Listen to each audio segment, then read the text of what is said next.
Hello, the time is 3:01 and we have a quorum.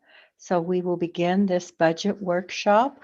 The date is November 29th, 2021. The time is 3:01. Commissioners that are present are Evan Clapper, Mary McGann, Trish Hadeen, Gabriel Wojtek, Sarah Stock, and Jacques Hadler, and Kevin Walker. Elected officials are Christina Sloan, Quinn Hall, our clerk, our commission administrator and associate administrator, Chris Baird and Mallory Nassau are present. I will turn the meeting over to you, Chris.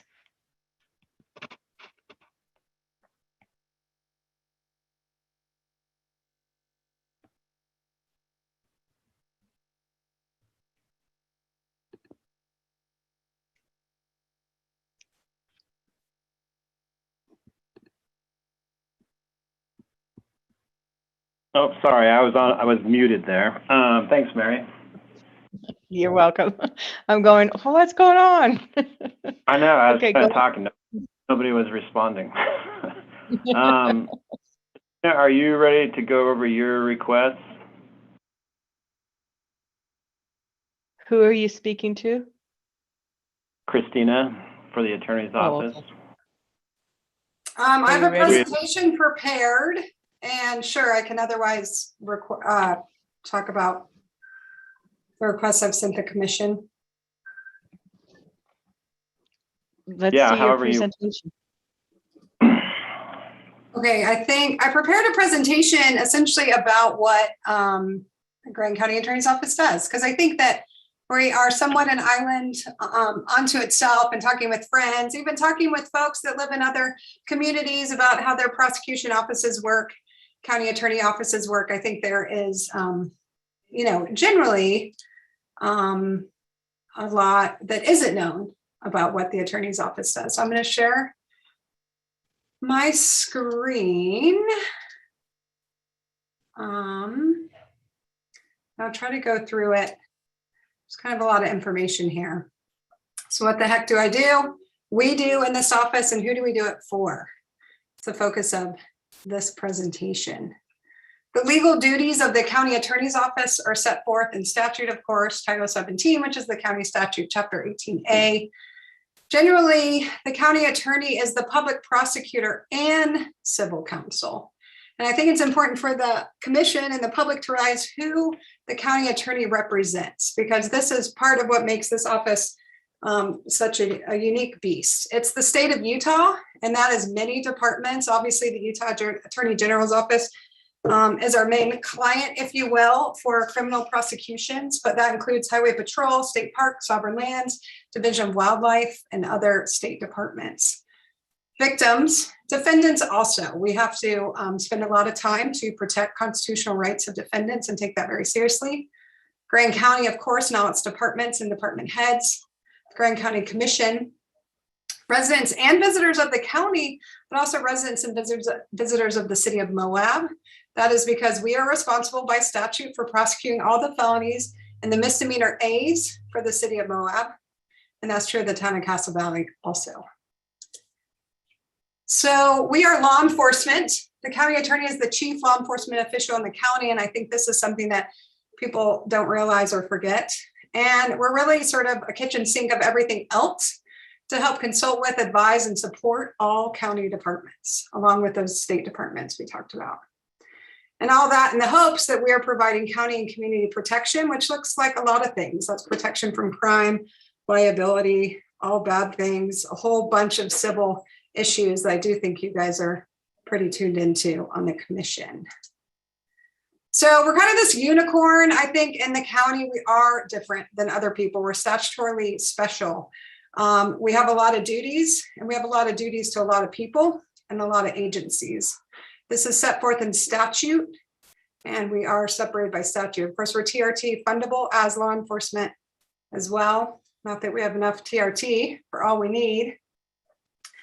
The public prosecutorial duties and statute are to act for the state of Utah and the Utah Attorney General, that's express, to prosecute public offenses committed in the county, and those are done in district court and juvenile court, and to act for Grand County to prosecute public offenses of our own ordinances, and that's done in justice court. The city of Moab, of course, prosecutes their own misdemeanors, misdemeanor B and C, and justice court with their own prosecutor. But then my office for the state prosecutes all felonies and all misdemeanor A's, whether they occur in the county, the city, or the town of Castle Valley. Plus anything else required by law, which can be a lot. And on behalf of the state or the county, civil responsibilities related to public prosecution. These are all quite complex issues, but they come up relatively often. And then a whole lot more that's set forth in a different section of chapter 18A. Oh dear, how do I go back? On the civil side, per statute, I must appear and defend and prosecute civil actions and appeals in state and federal court. Of course, you guys have seen these, just a sampling of what we've dealt with in my term in the first 3 years. Administrative appeals. We had 3 COVID health order appeals that I defended. We had 1 takings claim. We had 1 variance request. We had multiple land use appeals. Code enforcement, we actually haven't gotten there yet, but we have set ourselves up to start to be more aggressive on code enforcement, and we will certainly get to the appeal process eventually.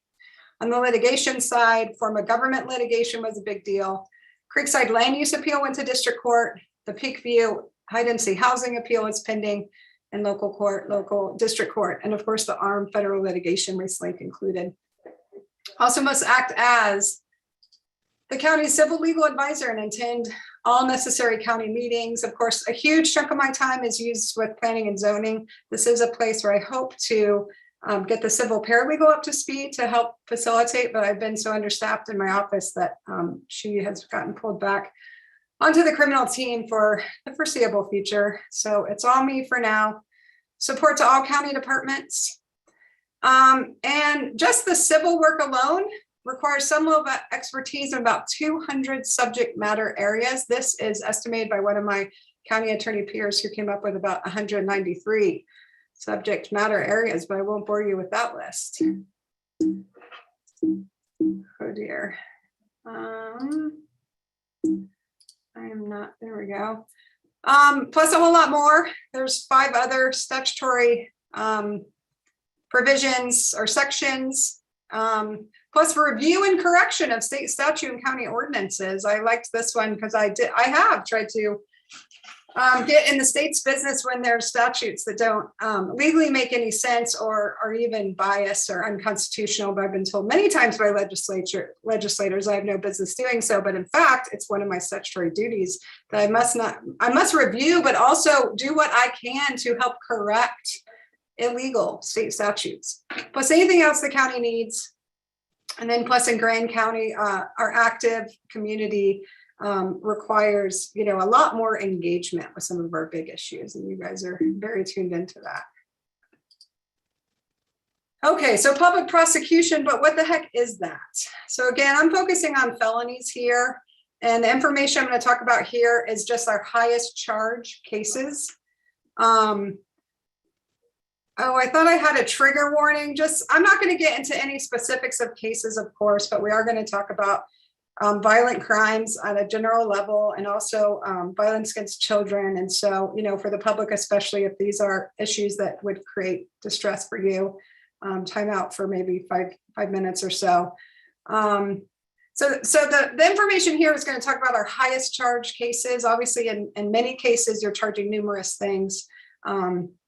During my term, we've been relatively busy on violent crimes. These are most serious crimes. We've had 2 homicides, 2 homicide cases involving 3 individuals and 2 manslaughter incidents. Those, of course, although a very small percentage of our overall caseload, require massive resources. Domestic violence cases are on average about 14% of our caseload. These are assaults of all types. Often they involve domestic violence in the presence of children, whether children saw it, heard it, or discovered an injured parent or caregiver. after the fact. That involves about 50% of cases. Those can be quite complicated. According to the Utah Domestic Violence Coalition, domestic violence cases in Utah are up nearly 50% during COVID. I don't have software. That's something you see a request in the budget for good software to better track our cases. So I don't have a lot of case information for you here, but our case load and percentages tend to track, the Utah state average by and large. So knowing that domestic violence cases are up recently. And, it's a big issue. According to the National Domestic Violence Coalition, 37% of Utah women and 20% of Utah men, and that is Utah specific, experience domestic violence in their lifetimes, which is the 24th highest rate in the country. Sexual assault cases are only about approximately 5% of our caseload, but they're the majority of our resources spent on cases. Sex assault against children is a historically bad issue in Utah specifically. Utah ranks 8th in the US for child abuse. Approximately 27% of cases of those cases are sexual abuse cases of children. In 2020, the Utah AG reported a 50% increase in child sexual abuse imagery cases just over the prior year. In minors, Utah ranks 1st in the United States for sexual assault of minors. And then we also, of course, address adult sexual assault cases. Drugs are the largest single segment of our caseload. Meth tends to be the drug of choice here, but opioids certainly has been an issue and increasingly so. This includes our felony DUIs. I'll talk about the interstate bump, but the interstate and Highway 191 coming up from the south are involved and very critical to this big caseload. The feds do take our biggest bus, but most stay local. They tend to only pick 1 or 2 a year, and that's based on the size of the bus, but also who's involved. So the feds are only going to take a large drug bus if they think there's something bigger going on than what's in our county. And, this is based again on the highest charge, but often drugs are involved in violent crime cases, domestic violence and sexual assault cases, but they're not actually showing up here. And then all this miscellaneous stuff is about 45% of our caseload. Probation violations, enhancement, firearms, those are things we see a lot of in this office. Protective order violations too, but those tend to get wrapped in with your domestic violence cases. Okay, so these are, that's a serious caseload. That does include all the misdemeanors we have, of course, those go through our justice court. Still very important cases, and we do put a lot of time into our misdemeanor cases because that's the first time someone will, usually the first time someone's touching the criminal justice system, and we want to make sure it's a fair process, and hopefully it's the last time they touch the criminal justice system. But for the sake of today, I'm just focusing on felonies. I want to emphasize how much the criminal justice team does in supporting law enforcement officers, and we do have great law enforcement in our county. We also have a relatively great relationship, I'd say, between the sheriff's office and the county attorney's office, and we're of course always working on the police department relationship. The criminal justice team provides support to law enforcement officers all the time, and it often happens at night, in the middle of the night, during time-sensitive moments. And this can include some more complex on-scene incidents where they need help. It can also be writing and reviewing search warrants to file with the court that have to be done in a very timely manner and are done roadside or on scene during critical moments. Of course, Colleen McGee, our prosecutor, gets the brunt of that work, and I'm thankful that I don't have to wake up in the middle of the night, but she does. She wakes up in the middle of the night a lot. If they can't get Colleen, they're going to call me, and if they can't get me, they're going to call, or I don't have the expertise to help them, they're going to call one of our paralegals. So the paralegals do step in these instances as they need to. Statute provides that we only have 4 days to file charges against an incarcerated individual.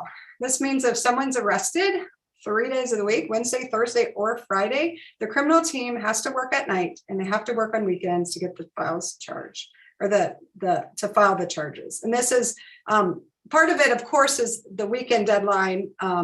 If they're arrested on a Wednesday, they have through the weekend to get it done. But typically, if they're arrested on the Wednesday, law enforcement doesn't have a complete case for us to file charges until literally the last hour of our deadline. So keeping that in mind, it's not like someone's arrested on the Wednesday and my my staff could choose to file on the Thursday. They don't, almost never do they have sufficient information to file immediately after the arrest. And so unique to my office, I think obviously the sheriff's office also works a lot at night and on weekends and some of the other departments, but this is something that my staff is required to do a lot, the criminal justice team.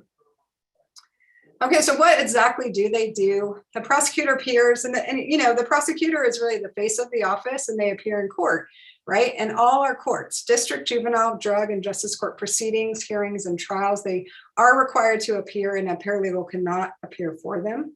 On certain weeks, this can be an entire full-time workload, certainly if we're in jury trial, but even without, depending on how the court calendars fall, this can require a massive amount of work of the prosecutor, which means to keep the office moving, to keep cases moving, we rely heavily on our paralegals to continue to move our caseload forward because we have always only had one prosecutor in Grand County. The prosecutor, of course, makes all charging and screening decisions, negotiates plea deals, manages all the cases and the prep and the witness prep, and then advises, supports, and helps train law enforcement officers. And that's something I'm proud that we have worked hard on, both with Matt, but especially with Colleen McGee to do, and something that was lacking with my predecessor. And we spent a lot of time to do it, and it's very helpful and also helps to solidify the relationship with law enforcement. So what the paralegals and prosecutorial assistants do, they initially screen all the cases for completeness and possible charges, and they make recommendations to the prosecutor. They coordinate with law enforcement when cases are incomplete, which is the large majority of our cases. Come in the door incomplete. We've worked really hard with law enforcement. We've created checklists and other things to make sure they get us complete cases, but it still happens. Drafts and files all the necessary charging documents and files same to the court. So these are all your pleadings for criminal court. Organizes and serves all discovery on defendants and their counsel. There are a lot of rules of evidence about the discovery process. The paralegals manage this. And there actually is a lot of liability on the county if this is messed up under the rules of court rules. Organize and files all the evidence for the court proceedings. If we can't settle a case or we refuse to settle a case, then we're going to proceed to first a preliminary hearing and then to a trial. And the paralegals are responsible for going through the evidence first, making recommendations about what that evidence, what they consider the crucial evidence, organizing that for the prosecutor, who then will make the final decision. Witness scheduling and subpoenas takes a ton of work, and the paralegals and prosecutorial assistant manage that. They, of course, you'll have a paralegal or a prosecutorial assistant in every court with your prosecutor to help support the prosecutor in all ways. Sometimes the paralegal knows the case file better or a lot better than the prosecutor, because the prosecutor, especially in Grand County, where we've only ever had one, is stretched really thin across a big caseload. Facilitates victim support and restitution with the victim advocate and the victims. Karen DeKruger is our victim advocate, and that is a shared program with the City of Moab, the Sheriff's Office, the Children's Justice System, and my office. It's really great. It's only a couple years old now. Karen is amazing. So we're doing a lot less victim support than we used to, but we still do a good bit of that, discussing cases and dealing with restitution items with victims. Facilitate plea deal negotiations with the defendants and their counsel. And they handle some special complex matters that don't require appearance in court, and the two big ones there are extraditions and expungements. The work product of paralegals and prosecutorial assistants is substantive, and it's a very high level, especially in Grand County, where we've only ever had one paralegal. We're actually the only county attorney's office that I'm aware of in the whole state that has a full-time county attorney's office and only one paralegal. Everyone else has two, one prosecutor. The paralegals must keep up with at least annual major changes to criminal statutes. Criminal statutes change a lot. I do think Utah does a great job. We are one of the leaders in the country with working on justice reform constantly. We're staying ahead of the game, and also with diversionary programming. So it's a good thing that we have a lot of changes to criminal statutes, but it does require a lot of work. They are trained by the state of Utah because the work they do is so important. So they're trained by the Utah Prosecution Council and the Bureau of Criminal Investigation. There are certain tests throughout the year, but most of this is support-based training. The work requires each team member of the criminal justice team, so that's your paralegals and prosecutorial assistants, to study the law enforcement officer reports, the evidence, the photos, the videos of the incidents, of injuries, of witness interviews. And they have to do this many times throughout the life of the case as they're working on it, including that initial screening. I'm going to get to the secondary trauma, but it's big and it's real in my office and prosecution in general. Cases succeed or fail based on the work product of our paralegals and prosecutorial assistants, and of course, our prosecutor. Prosecution trauma. Prosecution teams across the country rank high for stress, depression, and suicide. Secondary traumatic stress disorder, it's also called compassion fatigue, is a disorder with a set of observable reactions to working with traumatized people. You begin to mirror the symptoms of post-traumatic stress disorder. It's very common among people that work in prosecution. Symptoms include feelings of isolation, anxiety, disassociation, physical ailments, sleep disturbances, sense of confusion, helplessness. And the impact of the secondary trauma is really compounded here and in any small town where prosecution teams are forced to interact with traumatized victims, especially sexually abused children and the perpetrators on a daily basis at the grocery store, at school drop-off and pickup, at sporting events. It's very difficult. So in addition to our low pay in this office, which I'm begging you to increase the pay based on my grade restructuring for our paralegals and prosecutorial assistants. This is something I'm very open with and I discuss with our applicants from the outset. We do have, again, the health insurance benefits really great. We do have therapy that's available, and I really encourage work-life balance. It's certainly the only way that I get through this job, but it is something that is real and we deal with on a daily basis here. So we are law enforcement. A huge piece of what we do is law enforcement. Paralegals and prosecutorial assistants are predominantly female. Law enforcement officers are predominantly male.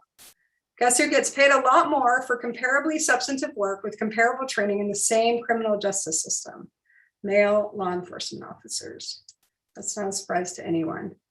The proposed grade restructuring that I'm offering and the new job descriptions that I've sent you draws more fair parallels between the male law enforcement officers and female paralegals. So we've only ever had a paralegal job.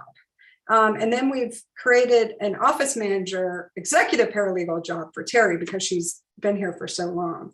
But what makes a lot more sense is to structure with paralegal 1, 2, and 3, just like you see with law enforcement. So our deputies, we have a 1, 2, 3, and our correction officers, we have a 1, 2, 3. Above a deputy 3 and a correction officer 3, you'd have a sergeant in the jail and you'd have a sergeant on the road.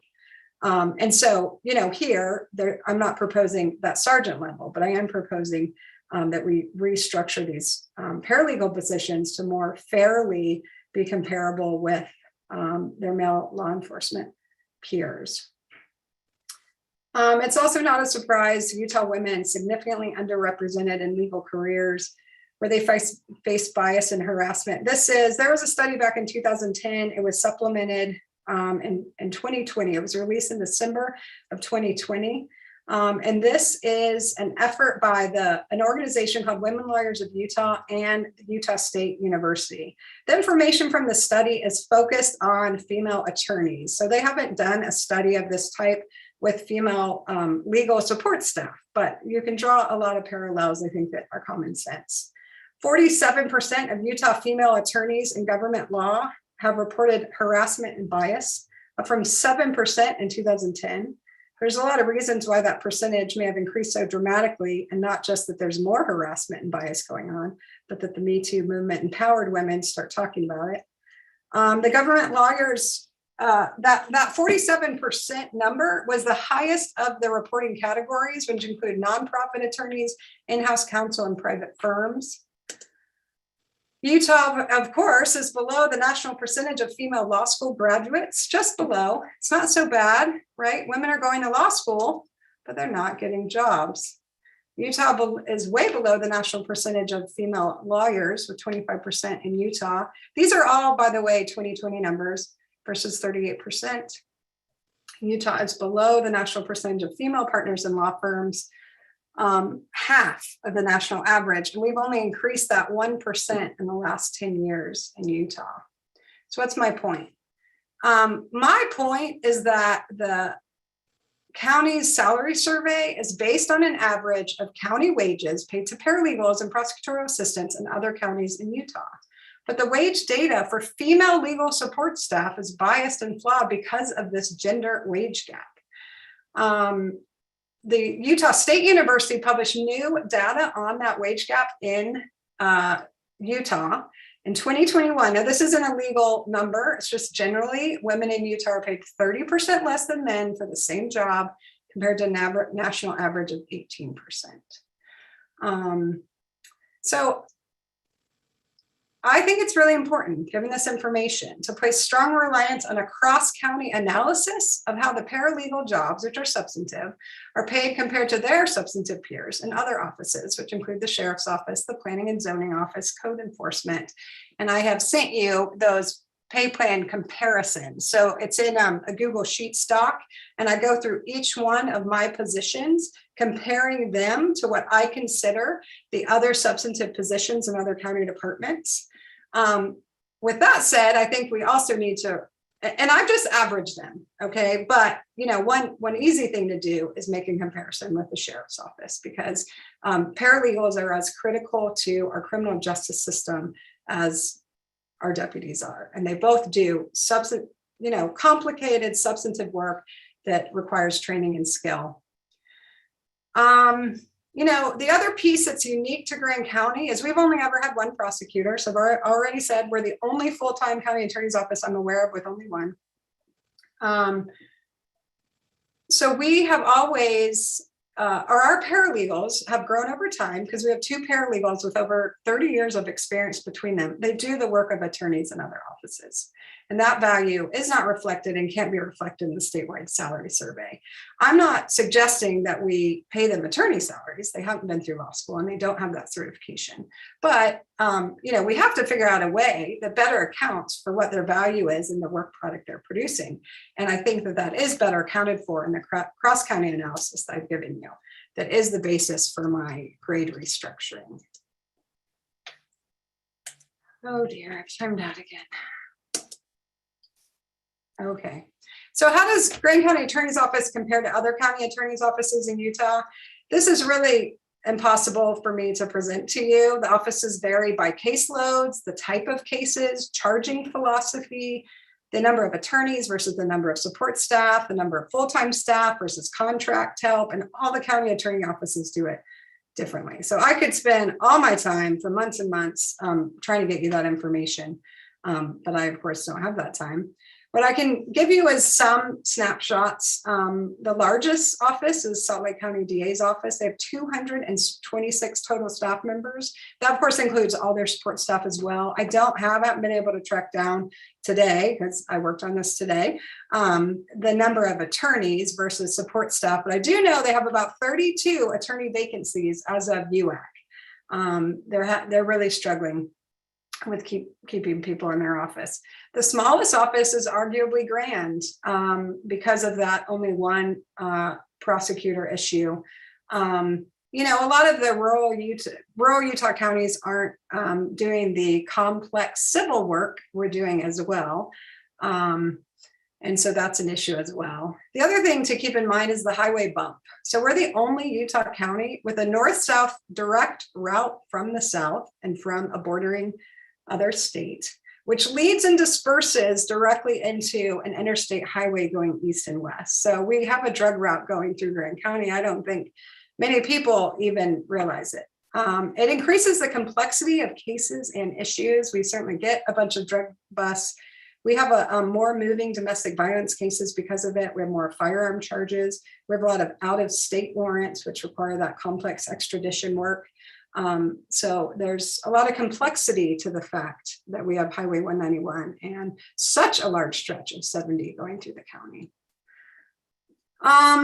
Talking about civil, I don't go into as much detail here because I think you guys have seen, the work I've been doing on there. But, I want to emphasize that the community demands excellence. That's why twice I was urged, pulled, pled into running for this position. We've been leading the state, the region, maybe the nation, and a bunch of regulatory efforts. Of course, that includes the overnight accommodation regulation process of 2019. It's first of its kind across the country. You don't see communities pull overnight accommodations out of their zoning code and all the complicated issues that have followed with that. Affordable housing, our land trust, which of course is not a county agency, but it's one of only two in the state, and Arroyo Crossing, which the county has had to put a lot of effort into, and it's required a lot of time of different agencies, including my office, is among the largest of similar affordable housing projects in the state. Might even be the largest.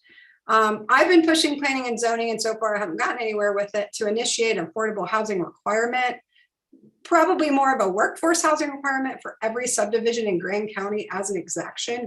Summit County is doing this. They require 20% of all lots in a subdivision to be set aside for affordable housing. And Moab has passed a pending ordinance resolution. I'd like for us to do the same thing. Of course, I'm very proud that we led the state and the region in pulling out short-term rentals out of our residential areas back in 2018. And I think it has created, and we're living up to this legacy for creative local proactive regulation. Workforce housing initiatives, of course, HDHO ordinance is the first of its kind. It's been quite painful, but we're moving through it, and we're going to come out stronger for it. If we decide to expand it, we're going to rewrite that ordinance much better. Obviously, noise enforcement has been a huge amount of time I've spent in the last couple years, and COVID health orders and related issues, especially in Grand County. A lot more on the civil side. I do take on things that are not required by statute. These I mostly inherited, other than the mental health court, which is what we call a baby mental health court at this point, that we did start during my term. Otherwise, drug court is not a statutory mandated process or court that I have to participate in. It is voluntary, but obviously it's very, very important. It, quite frankly, is the court I enjoy sitting in on the most on the criminal side. Family Support Center, Children's Justice Center, and we have created a baby mental health court with the help of Four Corners and the court, and we do special review hearings on an as-needed basis for folks that are battling mental health issues and need more support. I call this slide the differential basis, and I've emailed you some of this stuff on my own experience. Kane County does pay their county attorney a differential base for their county attorney, Rob Van Dyke, who is amazing. That's based on his expertise, and it's based on these various matters that he takes on that are outside of his statutory duties that set him apart from some of the other electeds. There is one other county that also pays their auditor a differential, and Chris Kaufman is the one that knows about that. But I know that auditor it's a rural Utah county, and the auditor is a CPA, a licensed CPA. So they provide him also a differential based on his experience in licensing. I think you guys understand the value of the county attorney's office. I know that, the money I'm asking for, the increases in the salaries, my own, but also my staff, which is really, I think, about a decade overdue for my staff. But, I appreciate the amount of money I'm asking for. At the same time, this office is big and huge. It's important, it's stressful, it's all the things. It also can really expose the county and the residents and our taxpayers to huge liability if you don't have a strong county attorney in this office. This is a 2019 resolution authorizing San Juan County to file a lawsuit against Kendall Laws, their county attorney, for $5 million in legal fees paid to outside attorneys for civil litigation that their taxpayers had to bear. I don't know what happened to this. I don't think anything. But it underscores, the importance of some big liability issues that are out there. I'm gonna stop sharing. Maybe if y'all have any questions, I could take those. And then if you don't, I missed obviously the other presentation. So I'm not sure if we want to just get into my pay plan or what we want to do. Does that, excuse me, does anyone have any questions?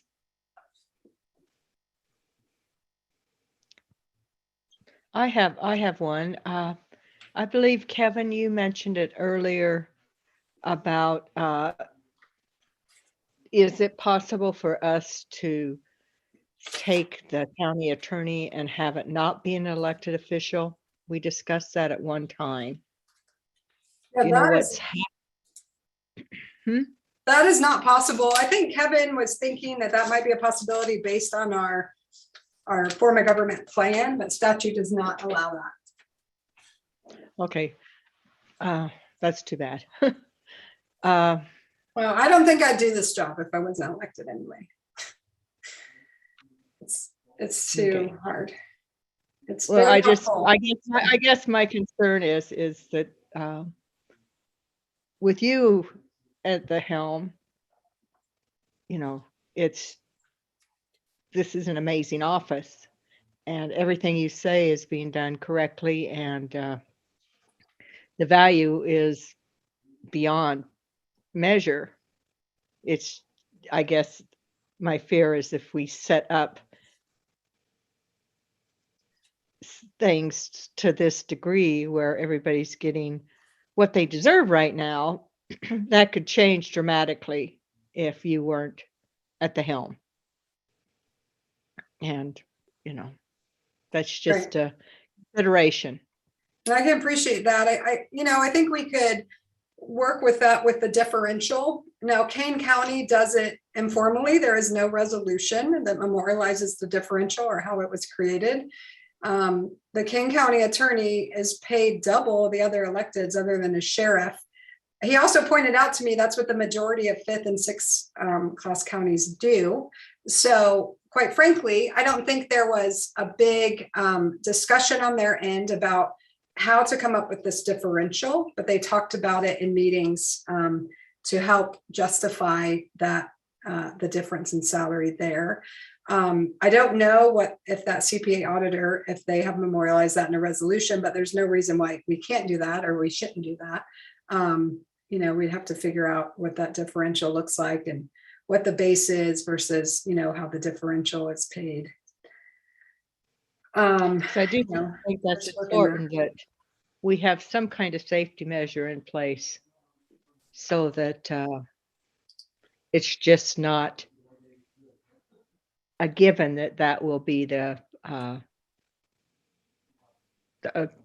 salary of the attorney. Yeah, I agree with that as well, Mary. But What? I agree with what you just said, that we want to make sure that we're not creating an expectation that, any future county attorney, regardless of how much they take on or don't take on, going to expect the same salary. But as far as it seems like the differential that Christina outlined could address that problem. Yes, and I think if we do something like this, and I think we need to do something, move in this direction for sure. It's incredible, the most important people in our organization is our staff, and we need to pay them accordingly, and we need to set an example of being an organization that values their employees. And I do think, if we move forward in this direction, we should get something, the differential in place soon. Anyone else? Yeah, I guess I had some questions about, and I'm trying to pull it up here, but the proposed grades in the attorney's office, there was the table that we saw in email, and it had like one column was new grades and another column was new grade star. And I'm assuming that the new grades were what Chris came up with, and then you had some slightly different grades. And I just wanted to go over the differences. Does that ring a bell, what I'm talking about? Yeah, and that is correct, your summary. So. Is this it? Kevin, let's see, so from the study, the only real difference was with this paralegal position. That came in at a grade 8, and Christina requested grade 9. And when you say came in at grade 8, On- that's like on- some big average based on paralegal. job? Oh, sorry, say that again? Explain to me what you mean by came in at. Remind me how you came up with the grade 8. Oh, the way we've done, the vast majority of positions in the county is we pull relevant market data for the starting wages, the minimum advertised range for the position. Then we average that and use that average to assign a grade, that's the closest grade step 1 to that average. Okay, and then so I'm guessing, just trying to speed things up here. So I'm guessing Christina's response would be that in Grand County paralegals do more work or have higher responsibilities than the typical paralegal, so that you weren't satisfied with that grade 8 and thought it should be a grade 9. Is that? Well, my response is threefold. One is that, there's this gender wage problem that I think is especially prevalent in legal support positions in Utah. And so I don't want to rely on the data across the state. I don't think it's good enough. And two, then I went to the other positions in the county to do this countywide comparable comparison of similar jobs with substantive requirements and even training that would be similar. There's a heavy reliance on the sheriff's office, but it does go through the others. I sent you that comparison, and then I just averaged the numbers. So my number, bottom line, the number of the grade that I would like, that I'm requesting, is based on that cross-county average of each position. And then third is what you said, which is, yes, this is the paralegals perform at a very high skill level, in my opinion, compared to other offices. Talking to other deputy attorneys about the support they get, the work they have to do versus the paralegals there, but also talking to other county attorneys. Okay. And then I guess the other one with the big difference is prosecution assistant from 10 versus 13. Is that? No, that one's pretty much, I would say, in line. We've always, we actually created the office manager position, I think, in 2018. Okay. Well, I'm looking at a table that suggests. And we always pulled from the top end of the market data for that position. So I would say that one already kind of came in at a grade 13. But that's not in the budget, that the budget advisory board. So it's my understanding that, like my pay plan, that's slightly different than this, is based on what the salary survey results were and what the budget advisory board adopted. And that one, Kevin, you're right. It has a 10 instead of a 13. Okay, but it sounds like. No, I don't think that's right. That's not right. The office manager one, I believe, had a 13. Okay, so so everybody agrees 13 on that one. So for Terry's position, it was always a 13. It was the other paralegal, which is now being proposed as a deputy attorney, that was at a 10. So there were there was the office manager paralegal, that was always at a 13, and that's what the budget advisory board recommended. Then there was the other upper level paralegal position, which budget advisory board had at a 10. But we've since revised that, and so that position is being proposed to be changed into a deputy attorney position. Okay, yeah, that's the one I was talking about. And to explain that, Emily Butterfield, who's been at this office for 14 years in the county for 17, has recently resigned her position. There's a lot of reasons why, but a lot of this goes into it, and the stress of this job and that compassion fatigue we talked about. It's a hard thing to do for that long. She's staying in the county, which is great. So she is transferring to a different county department. I cannot replace her with another paralegal. She is amazing. The work product she produces is at attorney level. So she resigned the Wednesday, I think, before Thanksgiving, so a week before Thanksgiving, essentially. And so that was a last minute change that created a lot of stress and work for Chris. So I appreciate him integrating that quickly. That is what's up there.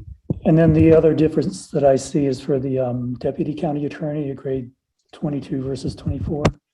Yeah, and part of that is, a cross county comparison. But the other issue is when I got into the deputy county attorney salary information that we're using to create that grade 22 justification, it's the majority are just deputy attorneys, not chief deputies. And she does a lot more. So she was responsible for training law enforcement, which is a big deal. She's responsible for the law enforcement agency relationships, which has taken so much of my time. She's lead working with the sheriff's office on the homicide, and obviously, anything that flows into prosecution, she'd be involved anyway, but she's also taking a lead on communication and a lot of that stuff. She has been an amazing advocate for the case management software, which we desperately need, and it's going to increase the efficiency and also our reporting capacity dramatically. So she's doing way more than a deputy attorney, which is the main base of where we're coming up with grade 22. So that's not fair. And could someone remind me, maybe Chris, what other county positions are grade 24 or higher? Let me switch over screens. So,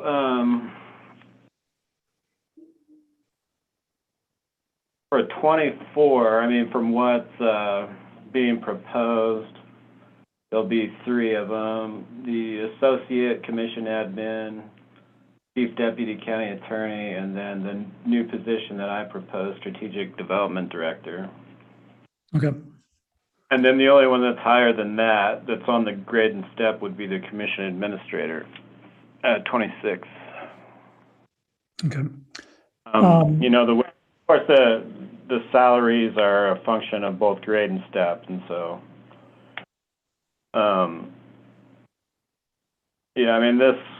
this kind of shows the top end here. This would be Christina. This would be Colleen. We could find in this list where the rest of the attorney's office staff exist also, but they're going to be certainly on the upper end, partly because of their grade and partly because of their step. So that's all the questions I had about the, other than county attorney's salary. So maybe I'll pause there in case other people have questions. I did kind of want to blend into just a discussion about all the elected officials also a bit. And I can show also where the figures being drawn from for county attorney's salary. That's this line here. It might be easier to sort of show how that figure is being calculated, and then kind of might be a good point to transition into the rest of the elected officials too. Once we're done discussing everything else with the attorney's office request. Yeah, so do you want me to explain that, Chris? What I'm requesting? For yourself, well, let's just cover your staff first, then we can transition over Okay. when we're sure that everything else has been addressed. Anybody else have anything on the attorney's office requests that are... One thing I'm just seeing where you have the law clerk eliminate position. So right now we are using a law intern, so that's free and that's great. And we hope to continue to use law interns through the law schools. And because they get credit and they're not allowed to be paid, that's great use of resources. The way we have the law clerk position set up was it was paid by the hour. And, this is a position that won't, 10, 15 hours a week is at most what we are proposing. So I wasn't necessarily saying we need to get rid of it. I was just saying it doesn't fit like I was getting penalized for like a full-time position in the law clerk in this pay plan, but that's not how this is working. With that said, That's not true. No, because it's quantified by hours, and so the total cost, as you can see, salary-wise was $14,492, and so you weren't being penalized. I just put in a number that got close to 15,000 because that's what you were approved for, up to 15,000, regardless of how much they were getting paid. Okay. And so the way this spreadsheet works, I had to put something in, and I just put in a configuration that gets close to 15,000 and leaves a little room to pay for workers' comp and Medicaid, FICA, et cetera. Okay, well, the way we have it set up too is that, first year would be 15 an hour, second year would be 20, third year would be 25. So I don't think we will need that once we get the second attorney plus, or second prosecutor plus, now that we've connected with the law internship program, but I'm also not ready to eliminate it completely. So I guess there was a miscommunication about that. You're saying you're not going to get rid of that. I don't want to do that right now, even though I don't know what's going to happen with the second prosecutor. So I'm not ready to do that right now. With that said, I sure will be recruiting free legal interns to the extent we need additional help over a law clerk. And I would expect that we won't need it, but I'm not ready to eliminate it.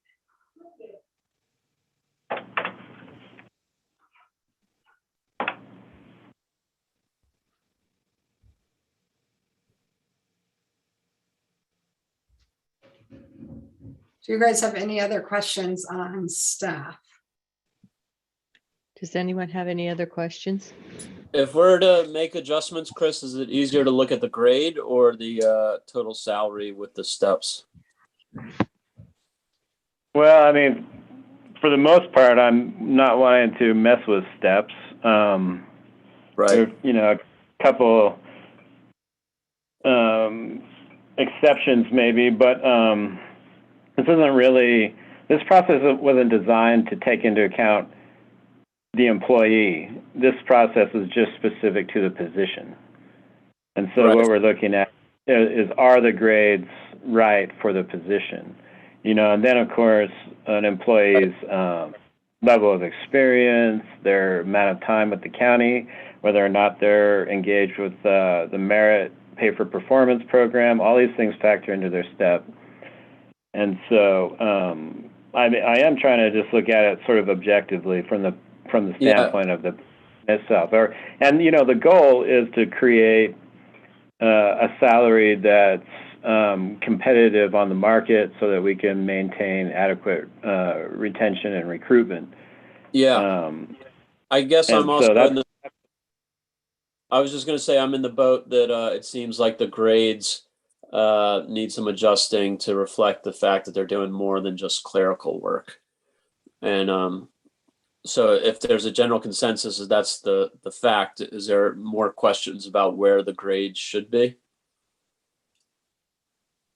Or do we need a straw poll to see if there's a consensus that the grade should be moved up? Well, you mean like to where they're at now on this proposal? So this is the proposal right now. I guess I would just address this. So like I said, we've got,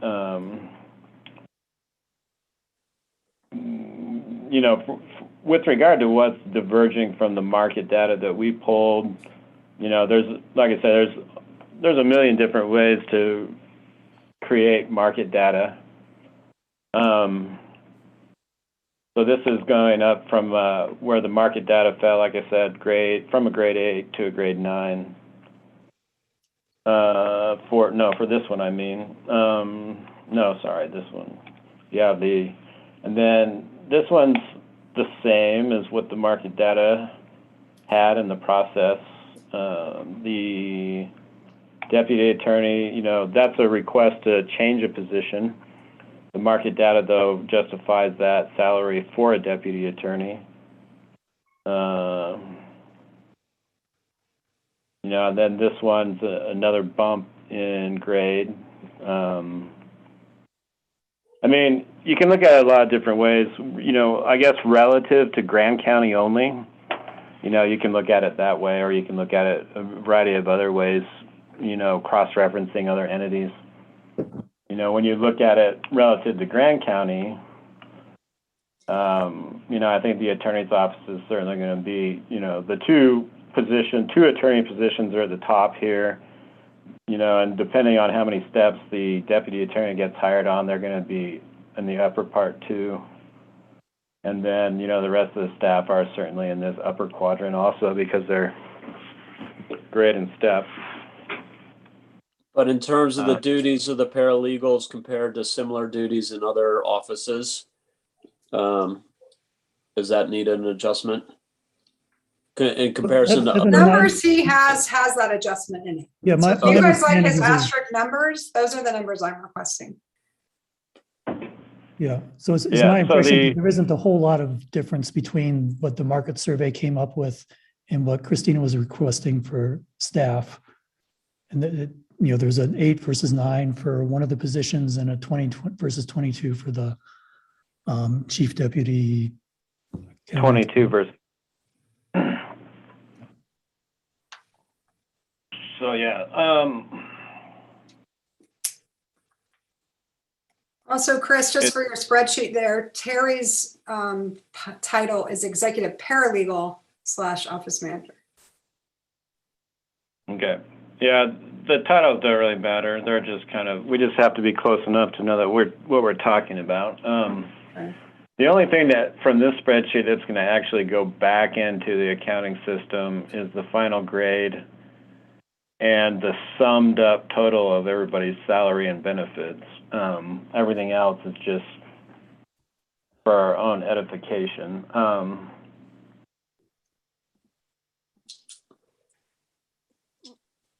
I guess a question of the commission then is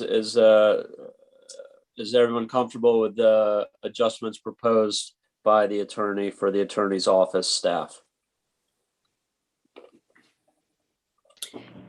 Do you think this isn't a good time to do that type of straw poll?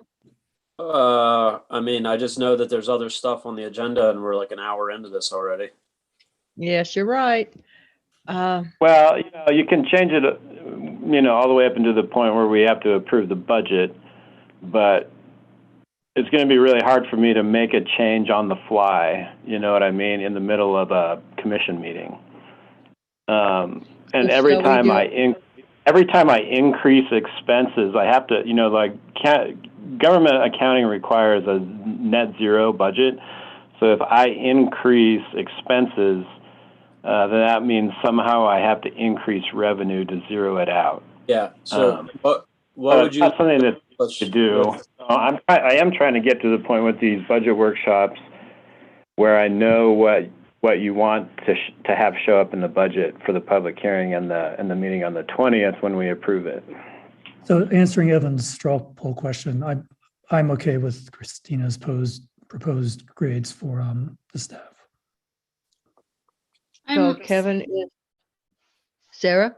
I'm definitely sold on the paralegal and giving a bump and stuff. My only hesitancy with chief deputy county attorney is just the graph that shows that those two positions are so much higher than any other positions in the county, though I do see the amount of work and expertise that goes into those positions probably justifies that. I'm just not quite sure how I feel about it. And so that's largely based on the steps, right? Not just the grade, because the grade will be similar to other grades. So just so you know a little bit about Colleen, she's 18 years in the military. She was an interrogator for the military in Germany when the Berlin Wall fell. So that's pretty cool. She went from there she actually did a stint as a paralegal and then went to law school. And she was 13 years with the Salt Lake County DA's office. The last 4 of those years, she was working on all their special victim cases. So those are the biggest, baddest, you know, homicides and sex assault cases ever. She's bringing a level of professionalism to this office we have never seen in Grand County, and we are lucky to have. On top of that, she's been a law enforcement trainer at, different actual Utah institutions. And she's a really amazing asset. So where you see her little dot above everyone else, it's based on Colleen being Colleen and that experience, not the position grade. Well, that's not entirely true. I mean, the grade that you proposed is the second highest grade of any employee in the whole county. Sure, but it's on par. It's very fair to be on par with those other ones, in my opinion. Based Well, on that's fine, but I'm just saying, it's not just the steps. So Sarah, you're unsure at this point? I'm leaning towards supporting it.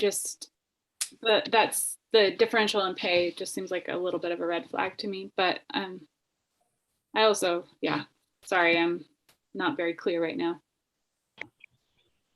And And can you go back to the other screen real quick, just on the increases? Do you mind bumping back to the other screen? This one? I mean, yeah. I mean, I guess to me, when I look at, the percent adjustments and, I'm just slightly concerned about that too, when on average it appears like it's somewhere between 16 and 22%, let's say. And then, and I understand there's all these other factors that go into play, but that's just a concern to me when we have one that's twice that. Well, for staff, it's only, 5 to 15%. So you have your paralegals 5%. Right. Yeah, I understand that.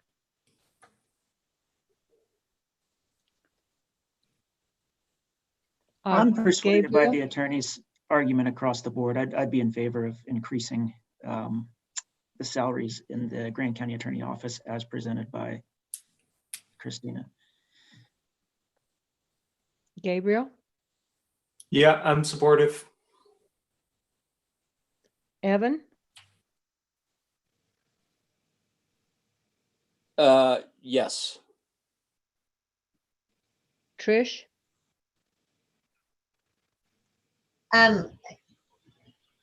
Chris, do you want to add anything to this presentation? I mean, you're the one with the most institutional knowledge. I kind of lean heavy on your opinion.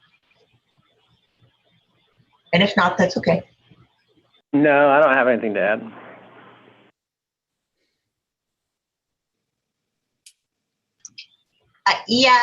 I'm fine with it as long as, again, I think kind of going back to making sure that it seems like we're leaning really heavy to paying the employee and not the position. That's just my kind of what I'm seeing, I think. And are we prepared? And again, I just don't have enough experience in this realm to, what happens when it's not Christina and Colleen? I'm just throwing that out. Well, I mean, so I thought the county attorney's salary was going to be a separate discussion, and we're just. we will. I mean, just to cover that topic real quickly, though, because it's kind of not been resolved entirely, but we find out who wins an election in November, and you have to set the attorney's salary, or you have the opportunity to set the attorney's salary in December, and so you do have the ability to decrease any elected official's salary as long as it's not happening midterm. And so if there's an election cycle that comes up in December, you'll be able to set the salary for the upcoming attorney. You can set it low and then raise it back up again if they convince you to raise it up. But you can't decrease it, though. That's the thing. You cannot decrease an elected official's salary midterm. Okay, that helps a lot. Thank you so much. Okay, Okay, we're ready yes, to go on to the next spreadsheet. okay. So it looks like people are in agreement with this. I do want to stress that I think it's important we get those, I think I can't remember the term you used, in place to make it that there's not an assumption. Yeah, I mean, you can I guess you could kind of just make it clear in some kind of statement in a commission meeting, or adopt a policy too. I mean, but I don't think you're required legally to really have any particular rationale. It might be a good idea to form one. Yeah, I agree with You that. don't- That's what Kane does. They just have talked about it in public meetings. Anyway, so for the figure that's in for Christina's salary adjustment is the average of let me scroll up a little bit here. The average of Kane, Summit, Washington, Davis, and Salt Lake County from this UAC salary survey. And those are based on 2020 numbers, of course. But those are the 5 county attorneys that I think in a similar fashion are pushing boundaries. They're leading the state or the region on various things. They're working on very complex issues that other people have not done. They're challenging the status quo. They have similar issues in front of them. You know, Washington County just pulled out short-term rentals out of their residential areas in the last few months. Kane County considers themselves, you know, 5+ years behind us. And so they're on our coattails, but they're really working on similar issues. So those are the county attorneys that I consider to be my, you know, most comparable peers.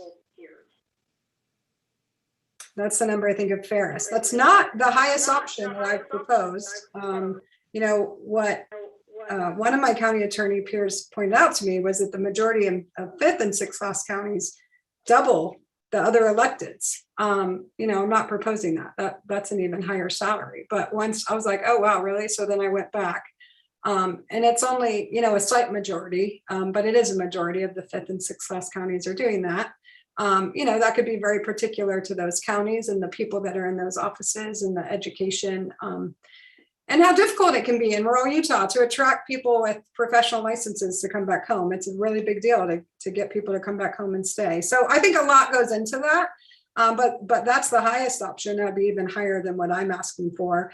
You know, for me, it's about an exchange of energy and, you know, committing to me and valuing what I offer relative to my peers in exchange for the commitment and value I provide to the county. And then, you know, another option is coming up with this differential and whatever that looks like.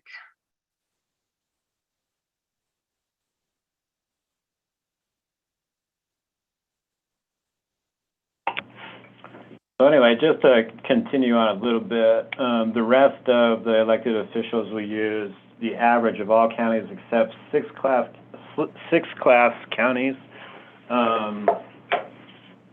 And there's a number of different averages you can see here. There's the average of all the counties, the average without the 1st class, the average without 1st or 6th class, and then the average with no 6th class.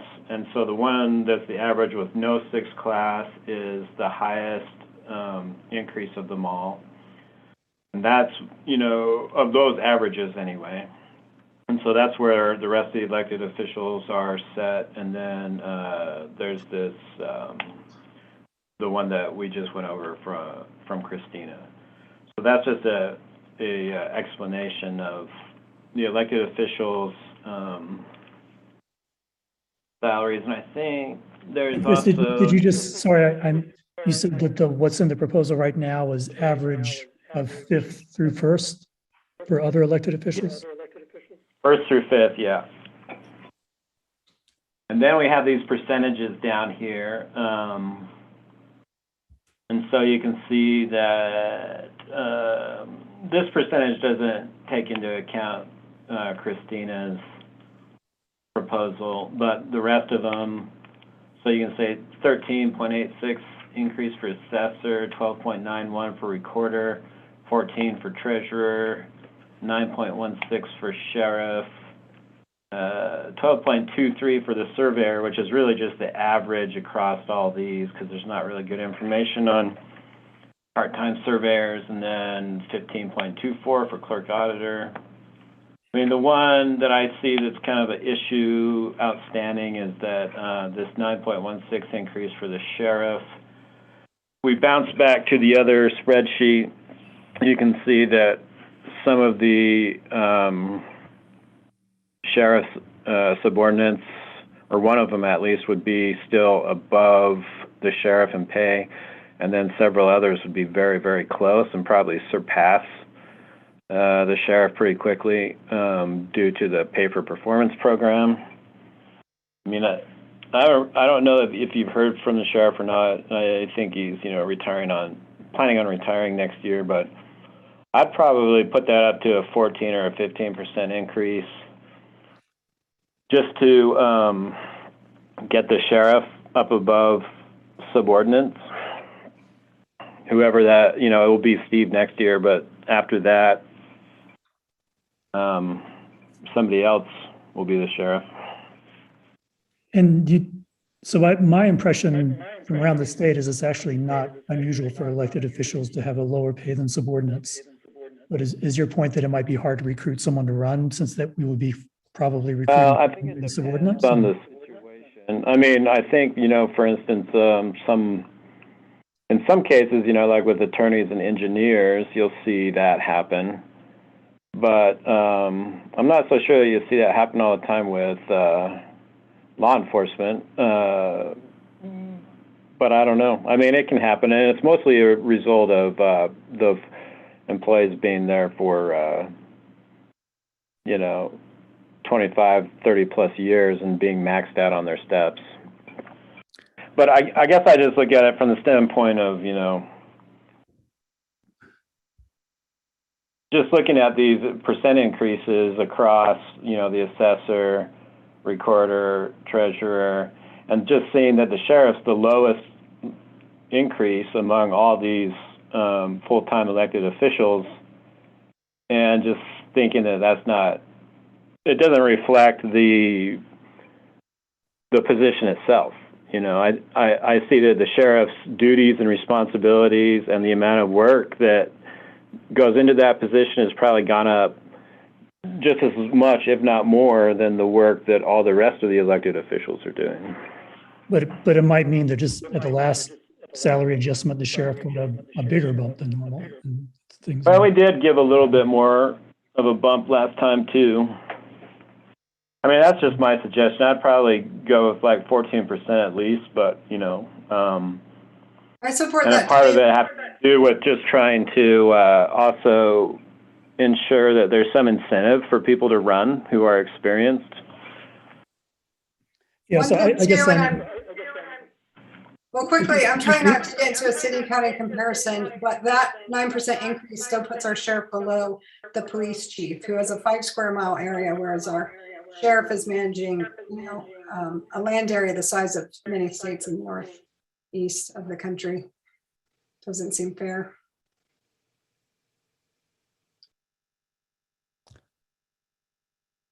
I guess I was disagreeing, not necessarily with the conclusion, but with some of the reasoning. I think the point about recruitment is well taken, and comparisons with Moab I think seem germane, but just the fact that a position's increase was a lower percentage than others, to me that just means that maybe they were, the salary was high relative to the others beforehand, and now things are evening out. So that particular argument, I think, doesn't persuade me, but some of the others perhaps do.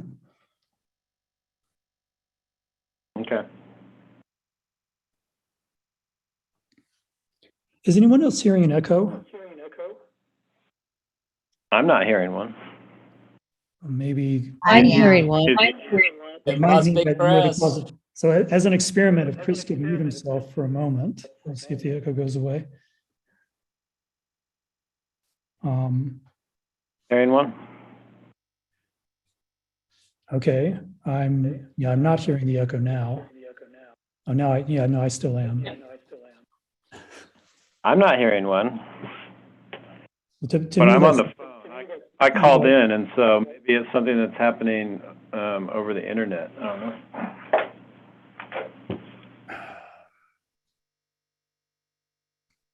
But are you muted? It shows you're not muted at your computer, Chris.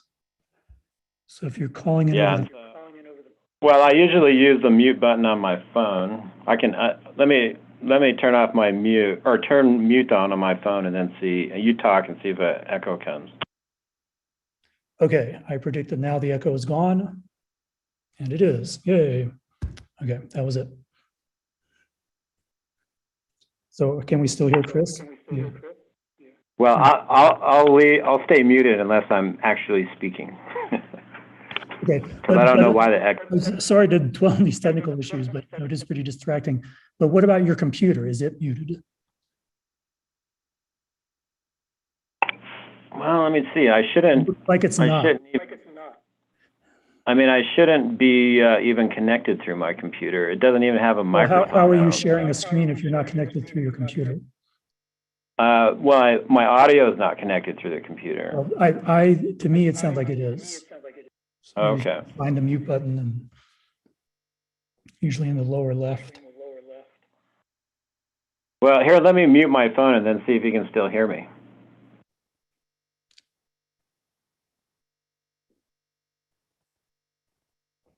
No, don't hear you, but I still suspect that. Okay, so I was talking with the mute button on. If my computer is picking it up, you would have been able to hear me. So Okay. Anyway, technical glitches. I'll keep my mute button on unless I'm speaking. Thank you. So I guess going back to the county attorney salary and using those 5 counties or 6 counties, it does seem to me that Christina's proposal would make her, at least using 2020 numbers, the 3rd highest paid county attorney in the state, ahead of Washington County and Summit County. I think both Washington and Summit have a lot of similarities to Grand County, except they're bigger. So I guess I'm a little bit comfortable, or at least I would have a little bit trouble defending setting our county attorney's salary higher than those counties. Though I do want to say that I think some kind of substantial increase in pay is warranted. I think Christina makes a lot of good points about the extra work that she's taking on, and some of that work is stuff caused by the county commission, because we don't we want to push the envelope legally and have good representation when we do it. So I'm not saying that there shouldn't be a significant increase, but that doesn't mean that all significant increases are acceptable, I think. And in particular, I think these comparisons with other counties are significant, but we have to keep in mind Salt Lake County is vastly larger than ours. So that's why I was focusing on Washington County and Summit County.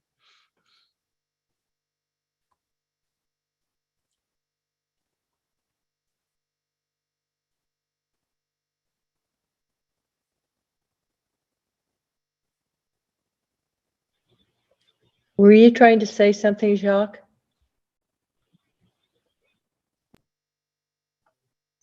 No, I was just talking to myself, trying to pull up another screen on my computer. I'm sorry.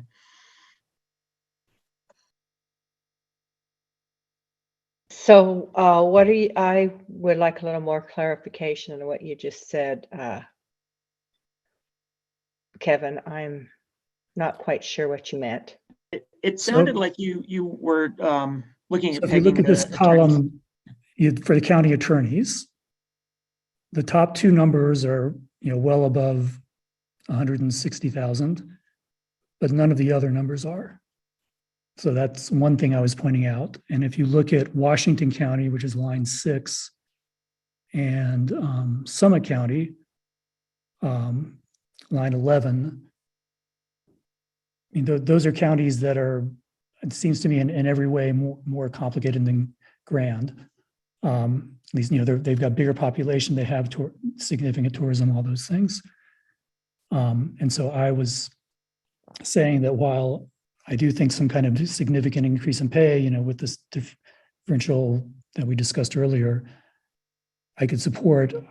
I'm not sure that, paying more than those other two counties, which are larger than us and have similar complexity, makes sense. I do know that Summit is finishing up a salary survey, so their 2022 number is close to 163 for their county attorney. Their chief deputy, the civil attorney in their office, makes more, is the 2022 is 167. I'm giving you all that information. So I requested that of them. I don't know if Washington has gone through a process. From salaries was a big talk at UAC amongst the county attorneys. And it sounded like many people were undergoing salary surveys or close to doing that. Salt Lake County in 2018 did their last one. They found a bunch of gender differentials that they're still dealing with. Huge differences in pay between men and women in the district attorney's office, and they're still working that out. Kane County, because Summit and Grand both did their salary surveys this year, and Kane County knew that, they're waiting, and they're going to do theirs next year, and I think they're heavily going to rely on our numbers. I'm not sure where Washington is with theirs. And Davis, I know, prides themselves on being the highest paid, both attorneys and staff in the whole state. They pride themselves on paying better than Salt Lake County, and they've been recruiting a bunch of Salt Lake County attorneys to their office. You know, in terms of like the population and all that, again, it's really hard to compare. So Summit County has 9 attorneys in their office and an equivalent much higher number of support staff. So it's really hard to compare the amount of work and stress and all that stuff. And so, you know, that's a hard decision for you guys to make. I get that. Yeah, I agree. It's hard. It is hard to compare. And I think you've been very, I mean, I think the information you've presented is very good and useful, and you've given that disclaimer. But I do think there is kind of a trend that the bigger the county, the higher the pay. And it seems like your proposal is getting kind of ahead of that curve. So that's the thing I was pointing out.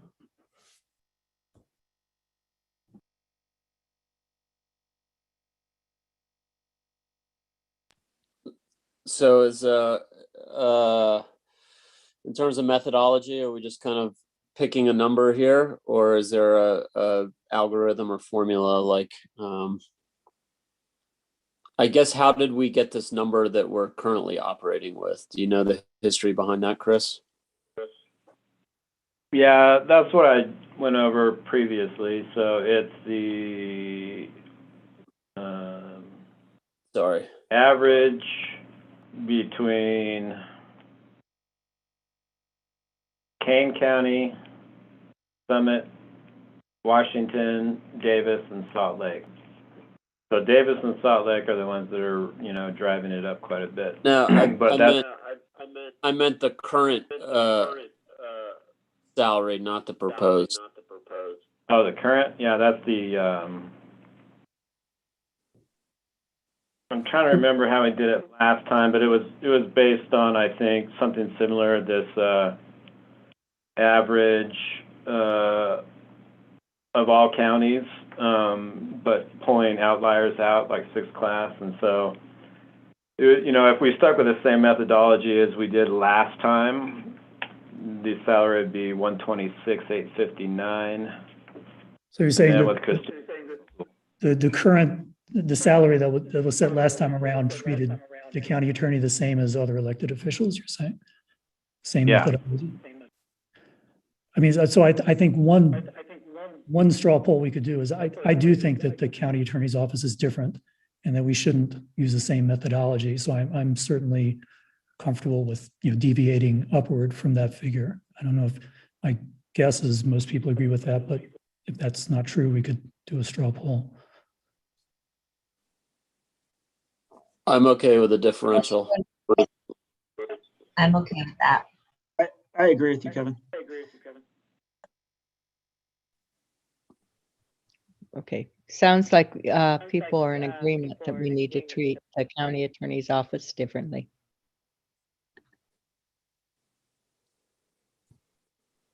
Okay.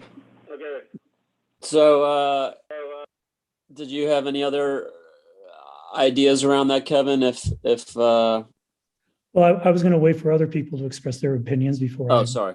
went on with further ideas.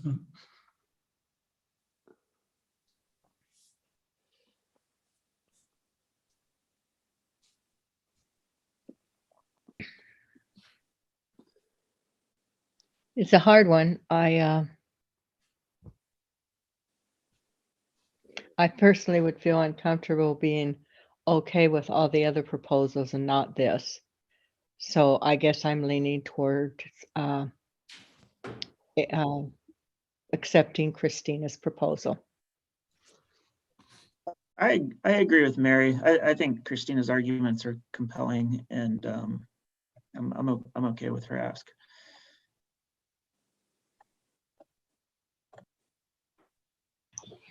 So this is the problem. We're arguing with an attorney. That was a joke. I was joking. I had a similar thought to Kevin when I was just looking at this spreadsheet, but then looking at the Summit County salary survey, I do think we probably are comparable to Summit County in one way or another, and that Christina's proposal comes in right between this chief civil attorney and the county attorney for Summit County for 2022. And I think I support that. I know that she works really hard and does a lot and helps us be a better county endlessly. And I'm just very grateful for that. And I also think that if we're using Summit County as a metric, or Washington County, we're arguing over just like a few $1,000 plus or minus every year. It's really not that much. So contrary to what I said in my last poll, I also think I'm good with the deputy attorney salary being up higher too. Yeah, I just know that your guys' workload is so huge. And I do believe Grand County's pushing the envelope in ways that makes the attorney's job more difficult.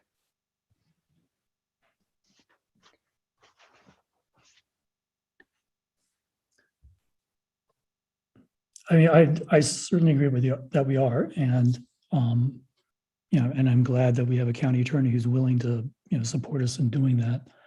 But I do think that first I wanted to make kind of a small technical point about what Sarah said. I think the Summit County numbers, those are 2022 numbers. I mean, we were planning on getting these numbers and then adding a COLA on top of it. And Chris might know better, but it might be that number that's suggested from there is a post-COLA number rather than a pre-COLA. It's a pre-COLA number, and they do expect to pass the national COLA on top of that. Okay, but everyone else in the county is getting their salaries based on 2020 data and then a COLA on top of that. So I think using later numbers has some kind of increase built in. So just mainly making that point. I don't know, this is hard for me, but I also, I know we catch a lot of flack about salaries. People complain not just about our own salaries, which are a super hot topic, but about everybody who works for the government. And I think a lot of those complaints are not well founded, but I think it is undeniable that people seem to want a lean county. If you were to take a poll, should we be paying our county employees just barely enough, or quite substantial? Not, it would come out that way. So I think we do need to. I guess I'm just uncomfortable with going with whatever someone asks for without looking at it hard and making sure that it's the kind of thing we can defend as the right number, and neither too low nor too high.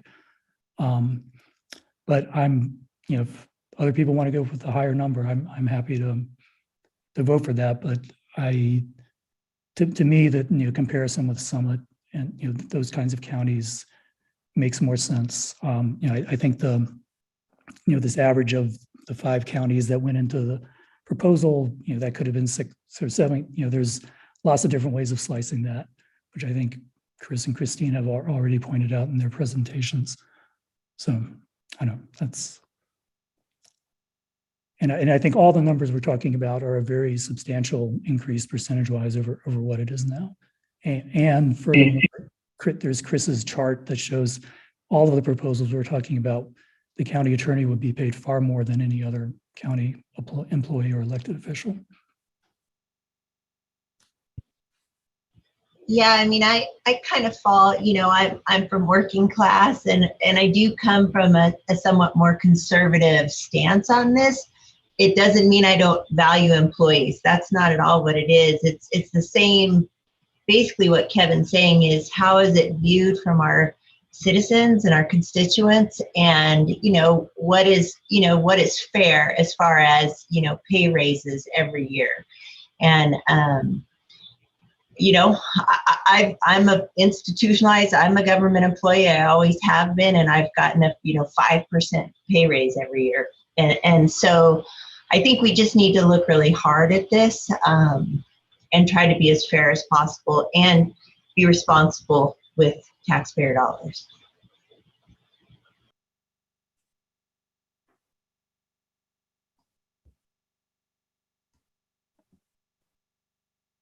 I think it is responsible to taxpayers to have your attorney be one of the higher paid, or if not the highest paid, because the cost to the county, if we have a attorney who doesn't do their job or doesn't stand up to the commission or people that are oppressing her, end up losing a whole lot of more money than this would cost us in lawsuits. And like we've watched happen in our county to the south of us, this and our county administrators, our commission administrators are probably the most important people in our county, because by steering us in the right direction and giving us good legal advice, they are saving us a lot of time and a lot of money. So I could justify this to anyone who questioned me.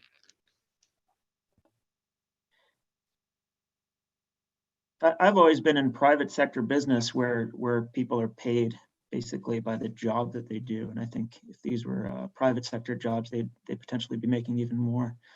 And these two positions are the people that are filling them are doing a fantastic job and are probably worth every penny.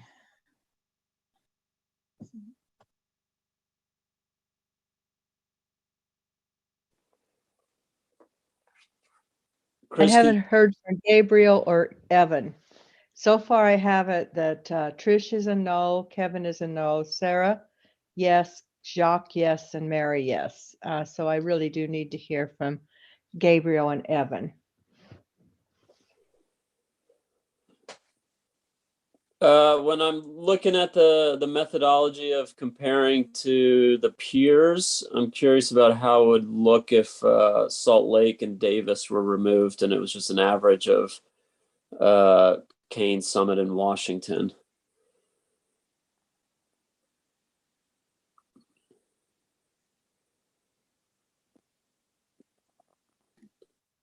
I think that comes out to rough 140 something. It's about 145. A little less than 145.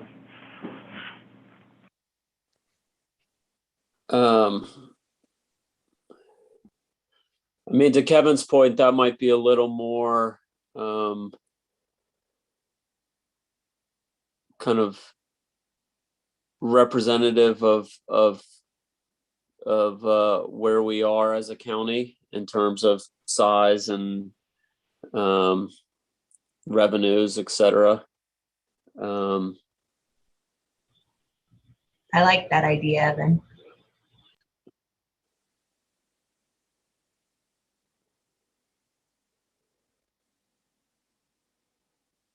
And sorry, I lost her proposed thing. I'm just working off your spreadsheet here. Chris, can you scroll down to see how different that is from what she was asking for? Well, it's about almost 20,000 less.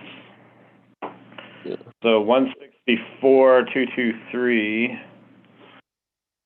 is the average of those 5 with Davis and Salt Lake included, and then the 3 that you mentioned is 144, 744, so a little less than 20,000, or a little more than 20,000 difference. But it's still more than a 20,000 increase from where it is now. Right now it's 117,229. So, one.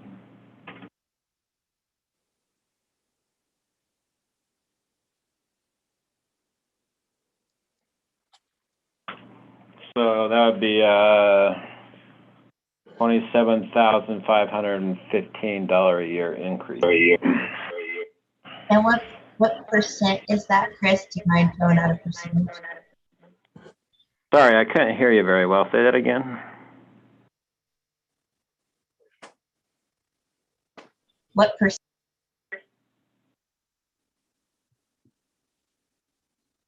Are you asking for a percentage increase? Yes, please. Let me do that again.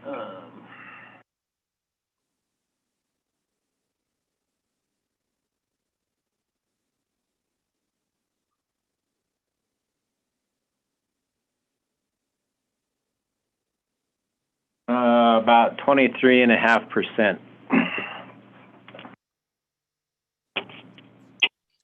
I'm a lot more comfortable with that. I think it's a little more consistent with what other people are getting.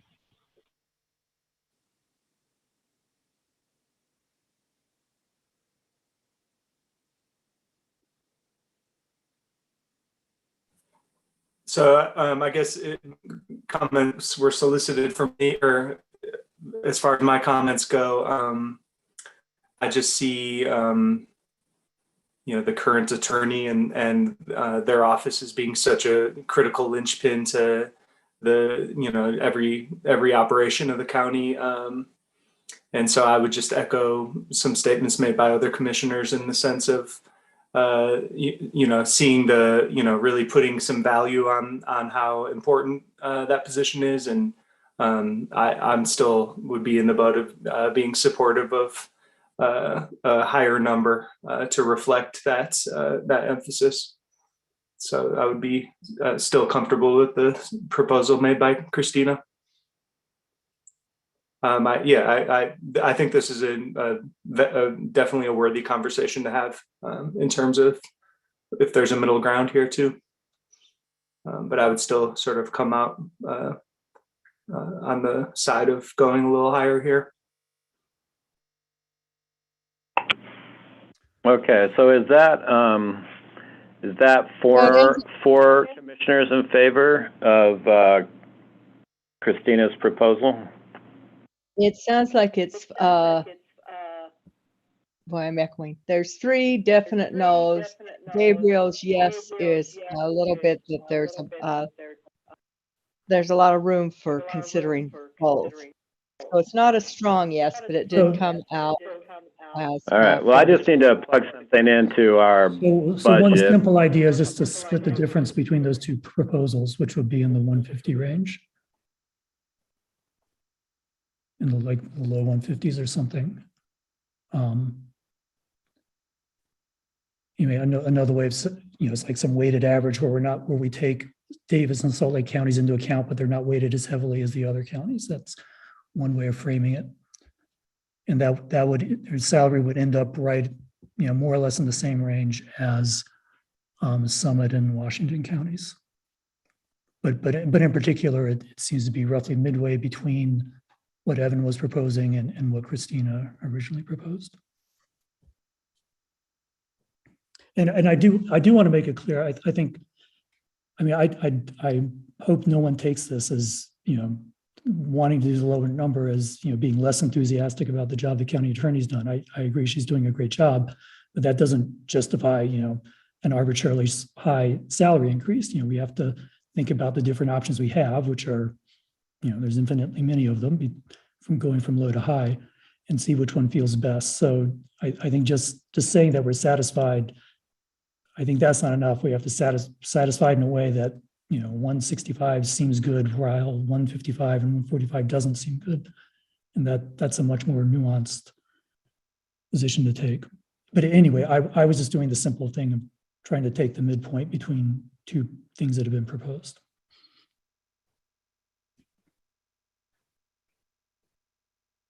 I'd be supportive of that. What does that come out to if we include like Salt Lake County or Davis County and not the other one? So or were you looking for a new average, Sarah? Is that what you're asking for? Yeah, I mean, I think Kane County is too low and like Davis County is too high, and we could just. So we could either average Washington and Summit counties, or we could throw in both Davis and Kane, and I think that it would come out the same. Those two would kind of cancel each other out. So the average between Summit and Washington is 154, 362, and did you want me to add any others in? I guess there's a lot of different permutations we could take, but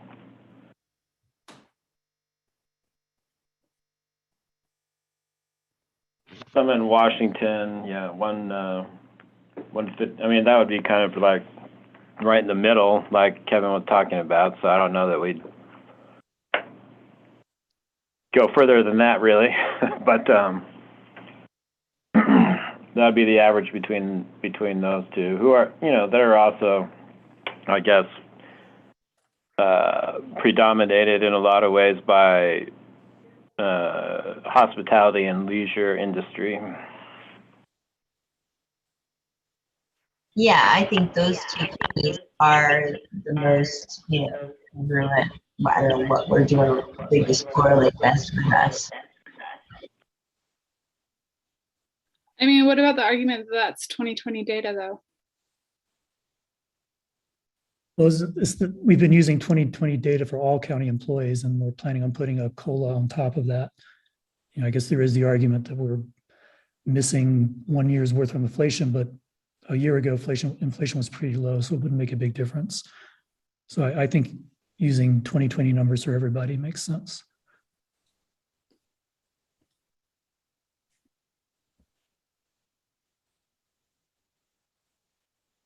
Should we do another straw poll with Kevin's idea?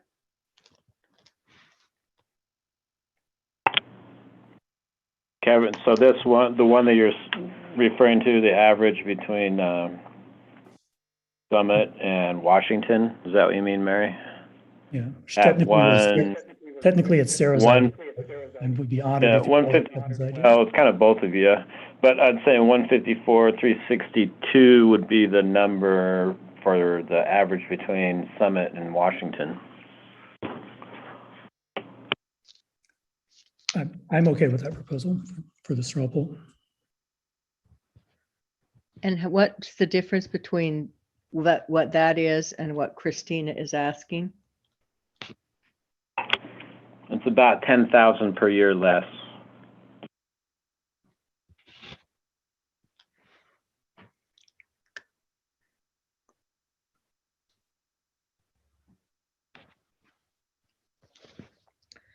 Okay, we'll do a straw poll. Kevin? I'm okay Gabriel? with the proposal. Yeah, I'm okay with that. Sarah? And I'd like it to be a little higher, but I guess I'm okay with that if that's where it comes down.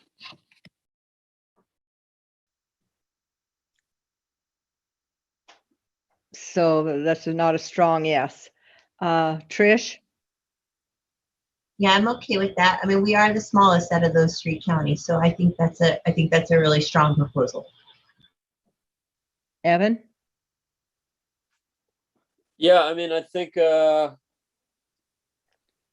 I think the tool here of comparing is really just a tool for us to find things too. It's kind of funny to me that we're getting into averages with like, down to the pennies or to the single dollar thing.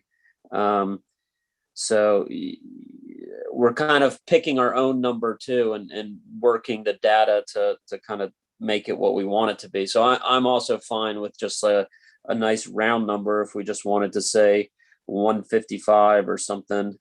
I wasn't trying to pull it down necessarily with my idea of my question rather about what it would look like without those first class counties in there. But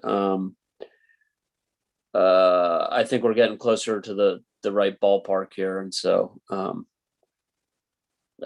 I'm not too worried. I'm okay with where the commission's at, and we'll go with the majority. How's that for a weak politician answer? Well, I'm not comfortable with it. I would vote no.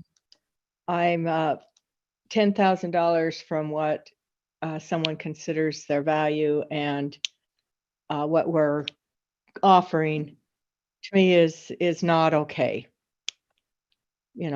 I've thought I've been thinking about this for quite a few days, and I thought that maybe I don't know. I was thinking if we did it in 2 steps, moved it up to that like the proportion this year and next year, or just bite the bullet and do the whole thing. So mine's no. What's yours, Jacques? I completely agree with you, Mary. I'd be in favor of giving the attorney the ask.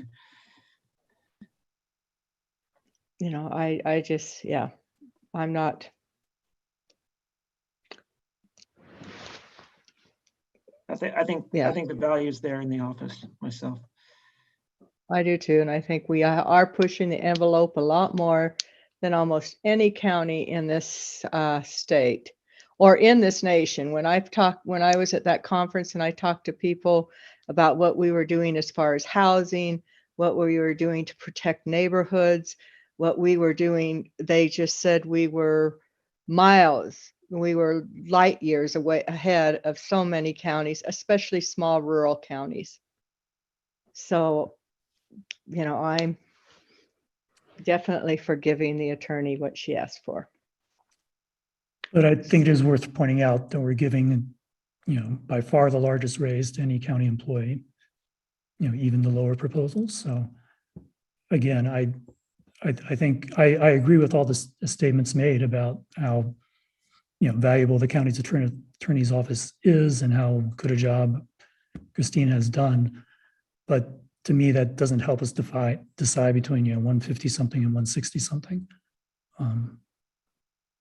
because both of those are very large increases.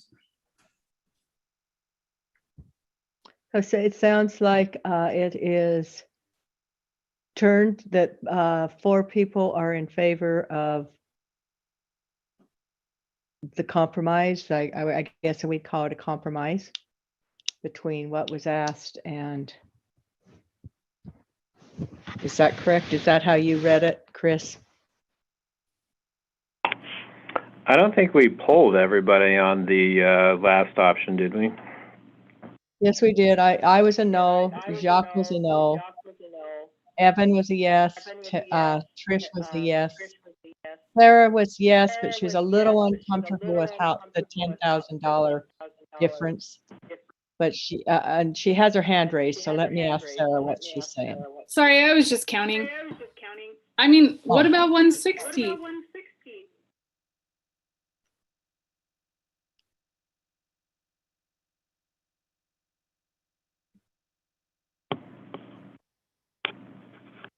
I think it's So just to clarify, I mean, the reason for the odd numbers is so that in the future we can say, why the salary was set the way it was. If you just pick a random flat number and then you say, well, how did the attorney get to that number? You won't really be able to answer the question.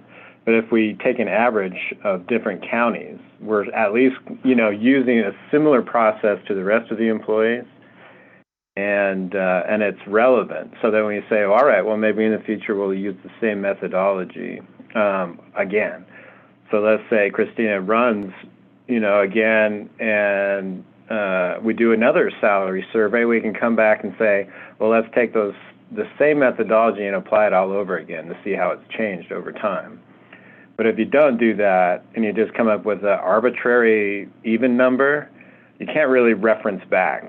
And so this is the second time that I've been through a big salary adjustment, and I do try to maintain the same methodology every time, because if you change your methodology every time you do a salary survey, you're going to have wildly different results every single time. Well, I the, hear the that. That's why result was Correct, let's but I use said- averages. Let's use averages so that when we reflect back, when we get to the point where we're doing the next salary adjustment and salary survey, we can reflect back and say, this is how we came to this number last time. And it wasn't just an arbitrary decision. It was us using comparable market data. So it came back as 5 yes, one of those 5 yeses being a weak yes, and 2 no's. So I think even if Sarah moved to being a yes, it would still be 4-3.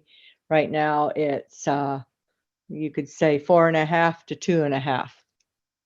So I think So then the direction, then, just to clarify, the direction is to include the average of Summit and Washington, which is 154,362. Just to verify. is Yes, that that's- right? Devin, you're the math person. I've lost track of all the numbers. Yeah, I think that's what was on the table when we were doing the straw vote. So Chris is correct. Just curious, Okay. how does that line up with the deputy attorney? Let me go back to a different spreadsheet and look real fast.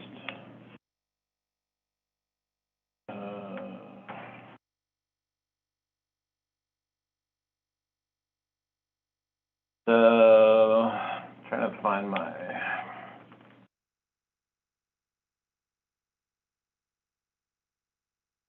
The deputy attorney, based on Christina's proposal, would be 121,558 per year.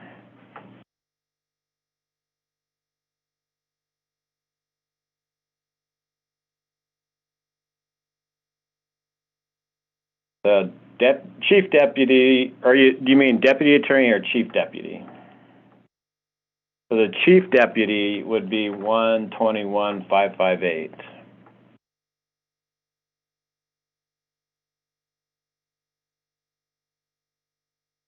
And county attorney would be 154,362.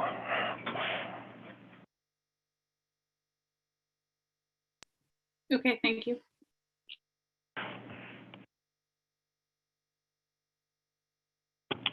Okay, are we ready to move on from this topic? I did want to address, before we're done with this, just the suggestion to bump the sheriff's up from the 9.16% increase to a 14% increase. I support that. I'm fine with that too. Is anyone opposed? I'm not opposed, but remind me, Chris, what the main rationale for that is? Is it because our county is different than what, like is it mainly recruitment or mainly that law enforcement's more complicated in Grand County than? Well, let's just, for the sake of applying law enforcement, across the board. So let's say that we do the same thing for the sheriff that we did for the attorney, and I think we could say for similar reasons. So if we did the average of Summit and Washington, this is where it's a slippery slope once you start to change the way that you do salaries for one person. But if we did the same thing for the sheriff as we did for the attorney, then the average is 128,393, which is a lot higher than even going with the 14% increase. So let me just pull something across real fast. Just a point. I don't think that we can make a similar comparison with sheriff as to attorney. Our attorney is specifically doing a lot of work on behalf of the commission to change laws and make them better. The sheriff is just upholding the status quo.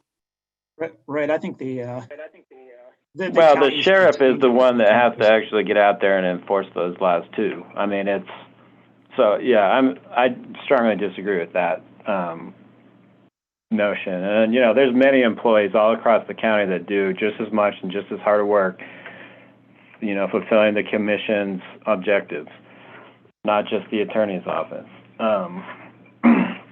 But I guess I'm just saying that, if we go, I don't know. I mean, I'm just trying to say, if you wanted to pull some comparison, using similar methodology, we can do that.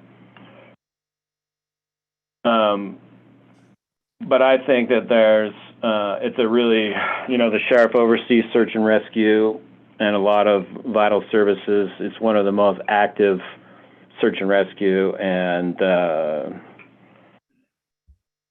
just, relative to our base population, it's an extremely busy law enforcement department, far, far more busy than any other county in the state with similar maybe to speed things along, since I started this, I support the 14% increase for two reasons. One, it helps with recruitment if the sheriff's salary is higher than the deputies. And two, the reason that Chris just said, that, while the jobs of many elected officials the difficulty might be proportional to the population of the county because of all the visitors, I think law enforcement, puts us a little bit outside of that.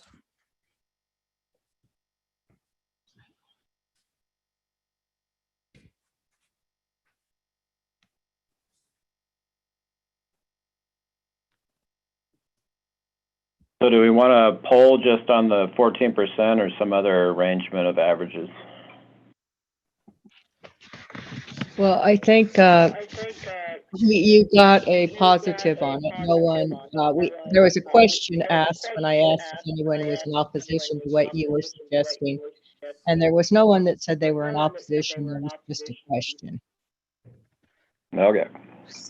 So I think we're okay. So let's call it on the elected official salaries then, unless anybody else has anything else they want to bring up. Try to get to the rest of the hanging agenda items. Are we good to move on? Yes. All right. So let's broach the cost of living adjustment.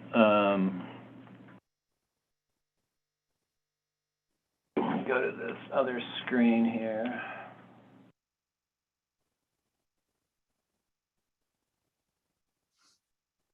So, there's a lot of different projections, but the sort of most mainstream projections for inflation for 2022 is it's going to start off about 6.6. And then, assuming that the commodities market recovers, will drop down to about 2.7% by the end of the year, which runs an average around 4.65% inflation for 2022. Of course, it's all speculative based on commodities market recovering.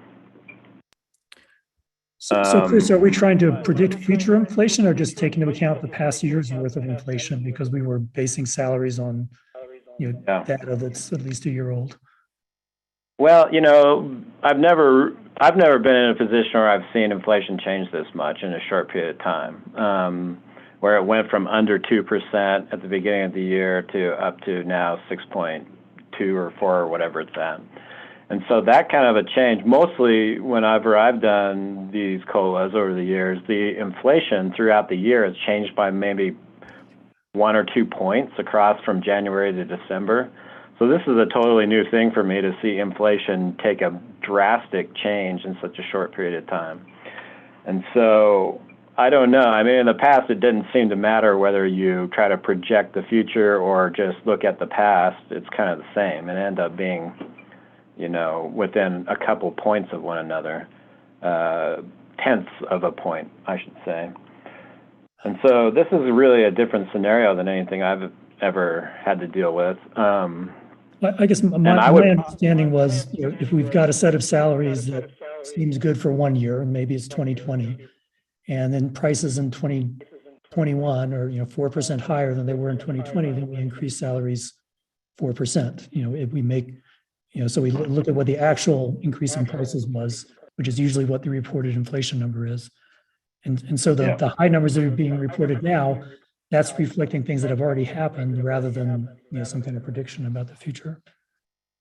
Well, yeah, you were right though, Kevin. You know, the figures I was quoting last time were monthly averages, not rolling averages. And so if we take the projection for 2022's inflation, and that's what I was talking about, starting off about 6.6 and then tapering down to about 2.7, that would be about 4.65% average, you know, just a straight trend line average from the beginning to the end of the year. I guess I could also reverse it and, you know, go from wherever we started in 2021 and where we're going to end, which is projected to be about 6.6, and do that. It's probably going to be similar though. So we're projecting either direction. Might be a little lower if we look at just 2021, because I think we started off around 2 and we're probably going to end around 6.6.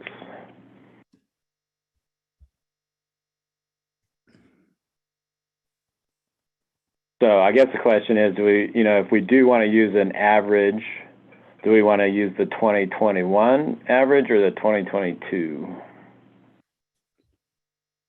And 2022 will be some kind of prediction rather than actual changes in prices. Yes. 2021 would probably be certainly more concrete because we only have 1 more month to go before the end of it. I mean, I guess yeah. I would just look at CPI, you know, in December 2021 and compare that to December 2020, and that percentage difference is, you know, what we make the COLA. That seems like the most straightforward way to do it. And my understanding is that's around 5%, but I'm not certain. Well, let me take a look if I can figure it out real fast. Or we could just agree on methodology in this meeting, and then you can look up the numbers after the meeting's over. But I mean, we could do the average of all months in 2021 using the projection for December.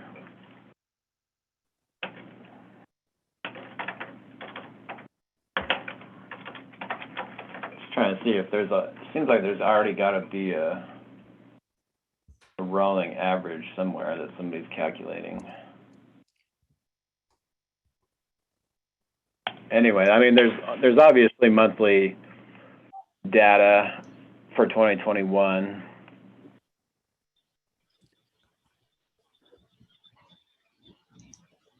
And so, yeah, maybe we should just settle on a methodology and then I'll figure out what it is. But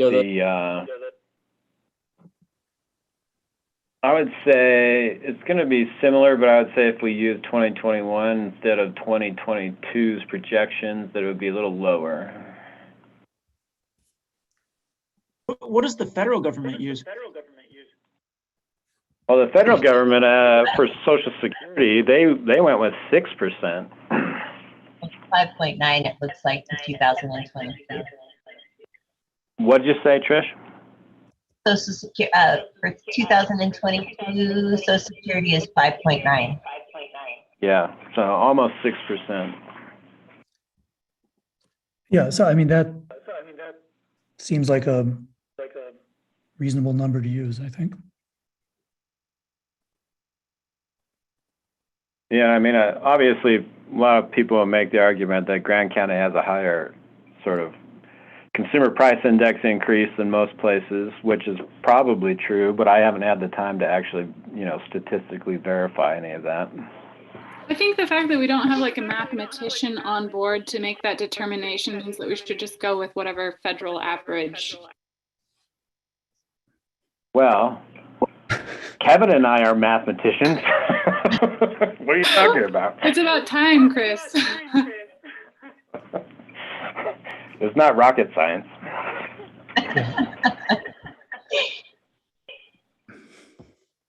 I think the Social Security, average seems like a good number to use.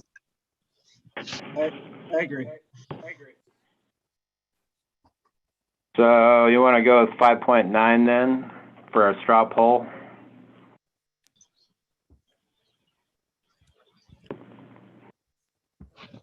Let's just make it easy. Is there anyone opposed to that?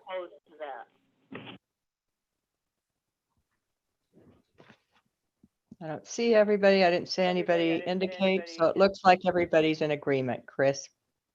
Okay, so we'll stick 5.9. Let me just see what the cost is there.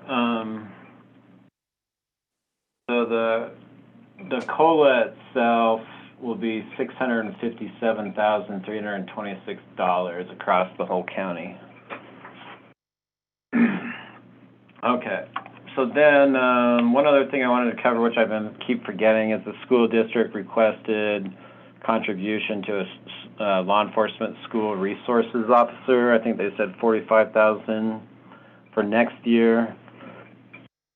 I mean, I would assume it's probably an ongoing expense, although there's been no agreement or anything proposed that I'm aware of yet. But I didn't want to forget to bring that up again. Can somebody speak to that? Is that a change in staffing or law enforcement on campus, or is it just a change in budget? Like us giving money? Well, they did used to have one. I don't remember if we contributed to it, though. It would be it's in the city, so I think they were thinking it would be a city law enforcement officer, and then the city, the county, and the school district would split the full cost of the position 3 ways. That's how I understand it. Yeah, so I think it is a position that used to be funded and then got dropped just within the past year or two. I don't remember how the funding was split previously. I think it would be beneficial to budget for it, but I don't want to agree to spending it until we have some presentation and reason why and how the money is going to be split and some history as to why it disappeared. But I think budgeting for it is a good idea. Okay. That seems reasonable. That's a great idea. Yeah, that's a great idea. All right, so no objections to budgeting then, I assume. All right, then just a couple other incongruities that I would make recommendations, and this is, a little tricky to do step adjustments in a process like this, but probably resolve some issues. So in the let me find it real fast. A lot of data to try to plow through here.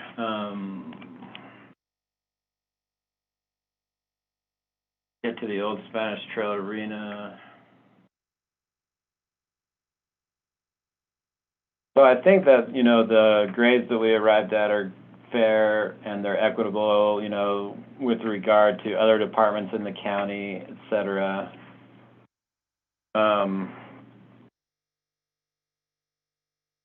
However, the assistant manager, because he has more steps, is going to end up making a little more than the arena manager.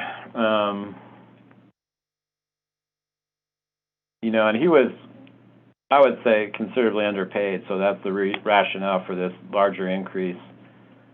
But I would propose probably doing a step adjustment for the Old Spanish Trail arena manager, you know, probably a 2-step bump. And she's had to go through a lot the last couple of years, especially, you know, with COVID and the fires and all the new special event regulations and et cetera. The job's probably gotten twice as hard as it was when her predecessor was doing it. And so in order just to relieve, you know, some of the tension there, without kind of messing with the actual grade of the position, I would propose, you know, a 2-step bump to kind of equalize the arena manager with in relation to the assistant manager. And again, it's not something I wanted to really do that much in the course of this adjustment. Last time we adjusted everybody's steps, but this time I was trying to avoid that. But I think that there's a little bit of tweaking that can kind of smooth things over if we do make some exceptions. So Chris, you're saying you think it's some kind of serious problem if the manager is making less than the person being supervised? Because it seems like that's going to happen over and over again if the step and grade charts allow, you know, whenever you have a manager without a lot of steps because they're new and an employee who's got a lot of steps because they're old, this is going to happen. Yeah. Yeah. It does kind of happen sometimes, but it's hard for me to say a lot without going into closed session. So, but I'm just trying to say that it would smooth things over. Okay. Well, I mean, if you think that, you know, because of the reasons you gave earlier, it makes sense to give Angie a 2-step bump, I'm happy to take your recommendation on that. But I guess I was just disagreeing with the reasoning that we need to do that kind of thing every time that's some subordinate is earning more than the supervisor. No, and I think, you know, there's another instance that I brought up in an email that I sent where that's kind of occurred, but I recommended not doing it, you know, because the circumstances of one employee, you know, being more aggressive about pay for performance and career advancement than the other. I don't think that that's necessarily the case here, though. I think it's really important. The steps are a little awkward for a number of reasons. I mean, one is that I think we started with the pay for performance program in 2009, and obviously there's a lot of employees that have been here a lot longer than that. So, you know, I try to do some equalization of steps in 2018, 2019, but they're still not exactly perfect with regard to everybody's experience.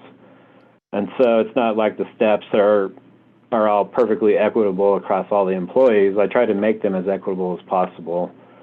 But, I mean, to me, like if you've got a situation like this that is kind of a issue, I would rather do a step adjustment than tweak the grade, quite honestly, because the grade is something that's applicable to any employee in the future, and it shouldn't really be relative to the employee, whereas the step is, you know. And so,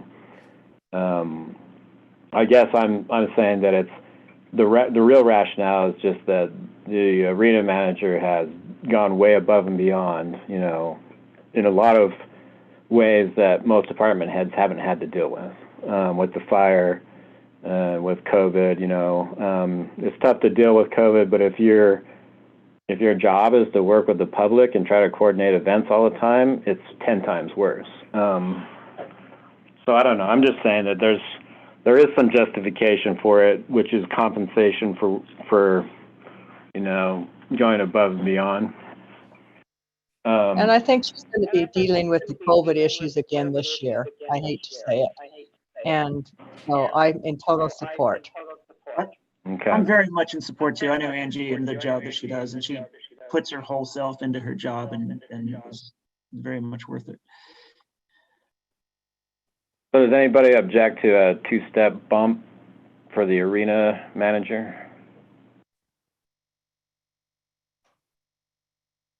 Okay, so then moving on, we got sort of a little bit of a situation similar, but kind of heading in the opposite direction. Not really a big deal, but something to bring up maybe.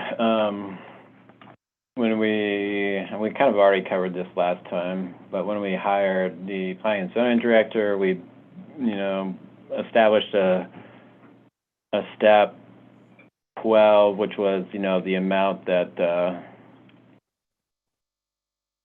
was what the individual was requesting for recruitment. And had we adjusted the grade of the position prior, we could have hit the number that this person was requesting at a step 9. But since it was at a grade 18 at that point, which is probably lower than the market data suggests it should be, we bumped it up to a 12.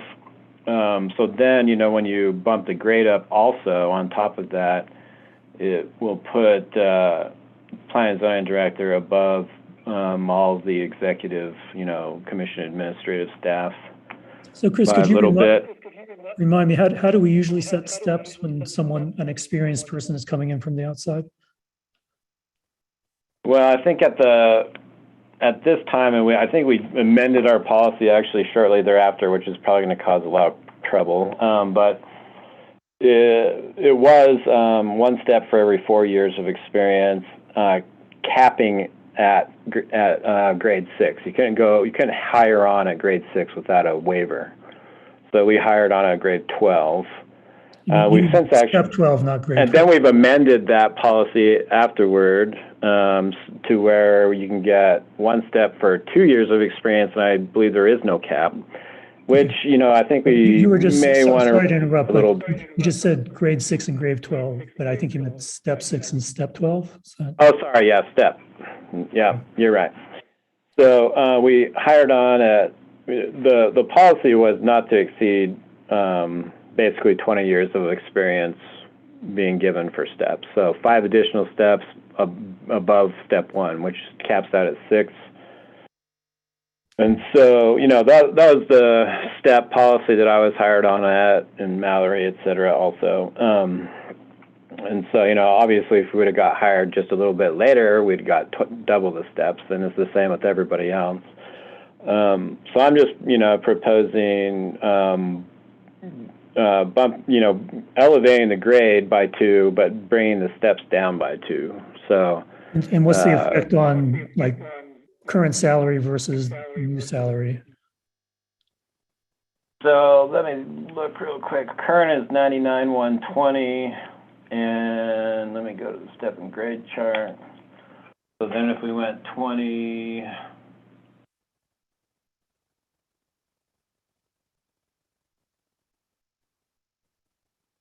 it's going to be right there.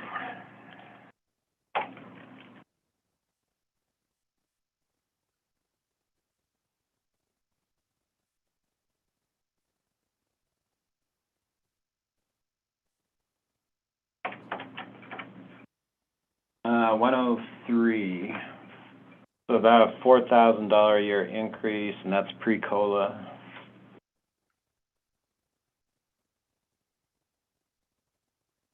Okay. Well, since this was a recently negotiated salary, I don't think it needs as much drastic adjustment as some of the others. Does that make sense?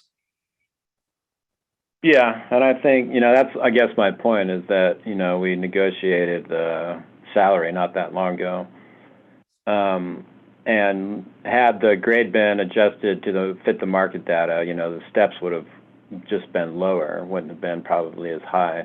So, we would have still had to have waived the step policy at the time, because a step 10 is obviously more than a step 6, but just wouldn't have been as much of an adjustment. And this is just a matter of trying to deal with some of these odd circumstances that have arisen from salary negotiations that have happened recently. I like that adjustment. It seems better than just an automatic $20,000 raise right off the bat. I agree. I agree as well. Okay. Any objections? And just to be clear, though, I mean, the salary is increasing, but just not as dramatically as if we had mechanically followed, the grade increases. That's right, yeah.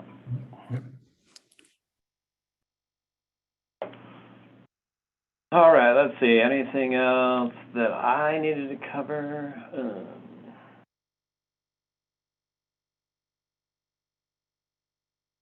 I think that's everything that I needed to cover. Does anybody have anything else they want to bring up? Or any other concerns or discussion? Is this our last workshop? Yeah. So how does it pencil out? Are we in the black?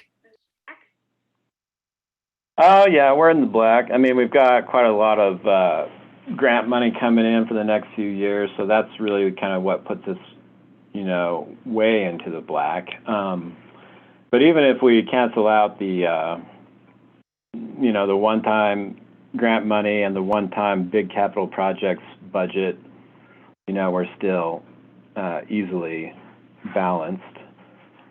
But, like I indicated in a lot of emails, when you have a big revenue increase like we've seen, I'm pretty sure that we're going to see some big expenses come our way that we're not necessarily anticipating. It wouldn't surprise me if next year we start hearing complaints from other departments saying they're overwhelmed, they can't keep up with the workload, et cetera, or, a variety of different things may come up that we're not entirely aware of. And that's why I'm trying to remain conservative.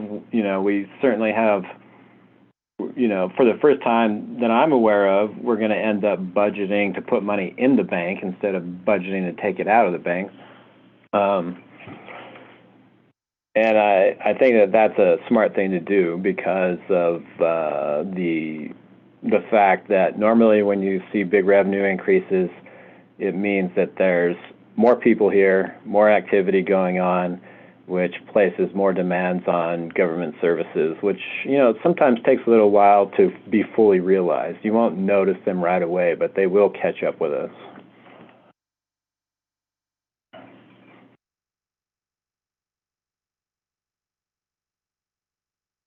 But yes, we're balanced. So if We're in the we've- black. And we've reached the end of the agenda, and it doesn't look like we're going to have another workshop, correct?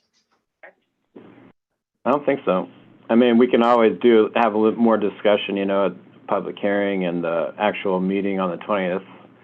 So it's not done yet, but it will be, when we vote to approve it on the 20th. So I just wanted to get as much done, as many decisions made as possible leading into the public hearing so that the budget that I put in the packet, is 99.99% done, Okay, Is thank that you. a special So meeting for the, is that a special meeting to approve the budget on the 20th? Not at the regular meeting on the 21st? Let me look.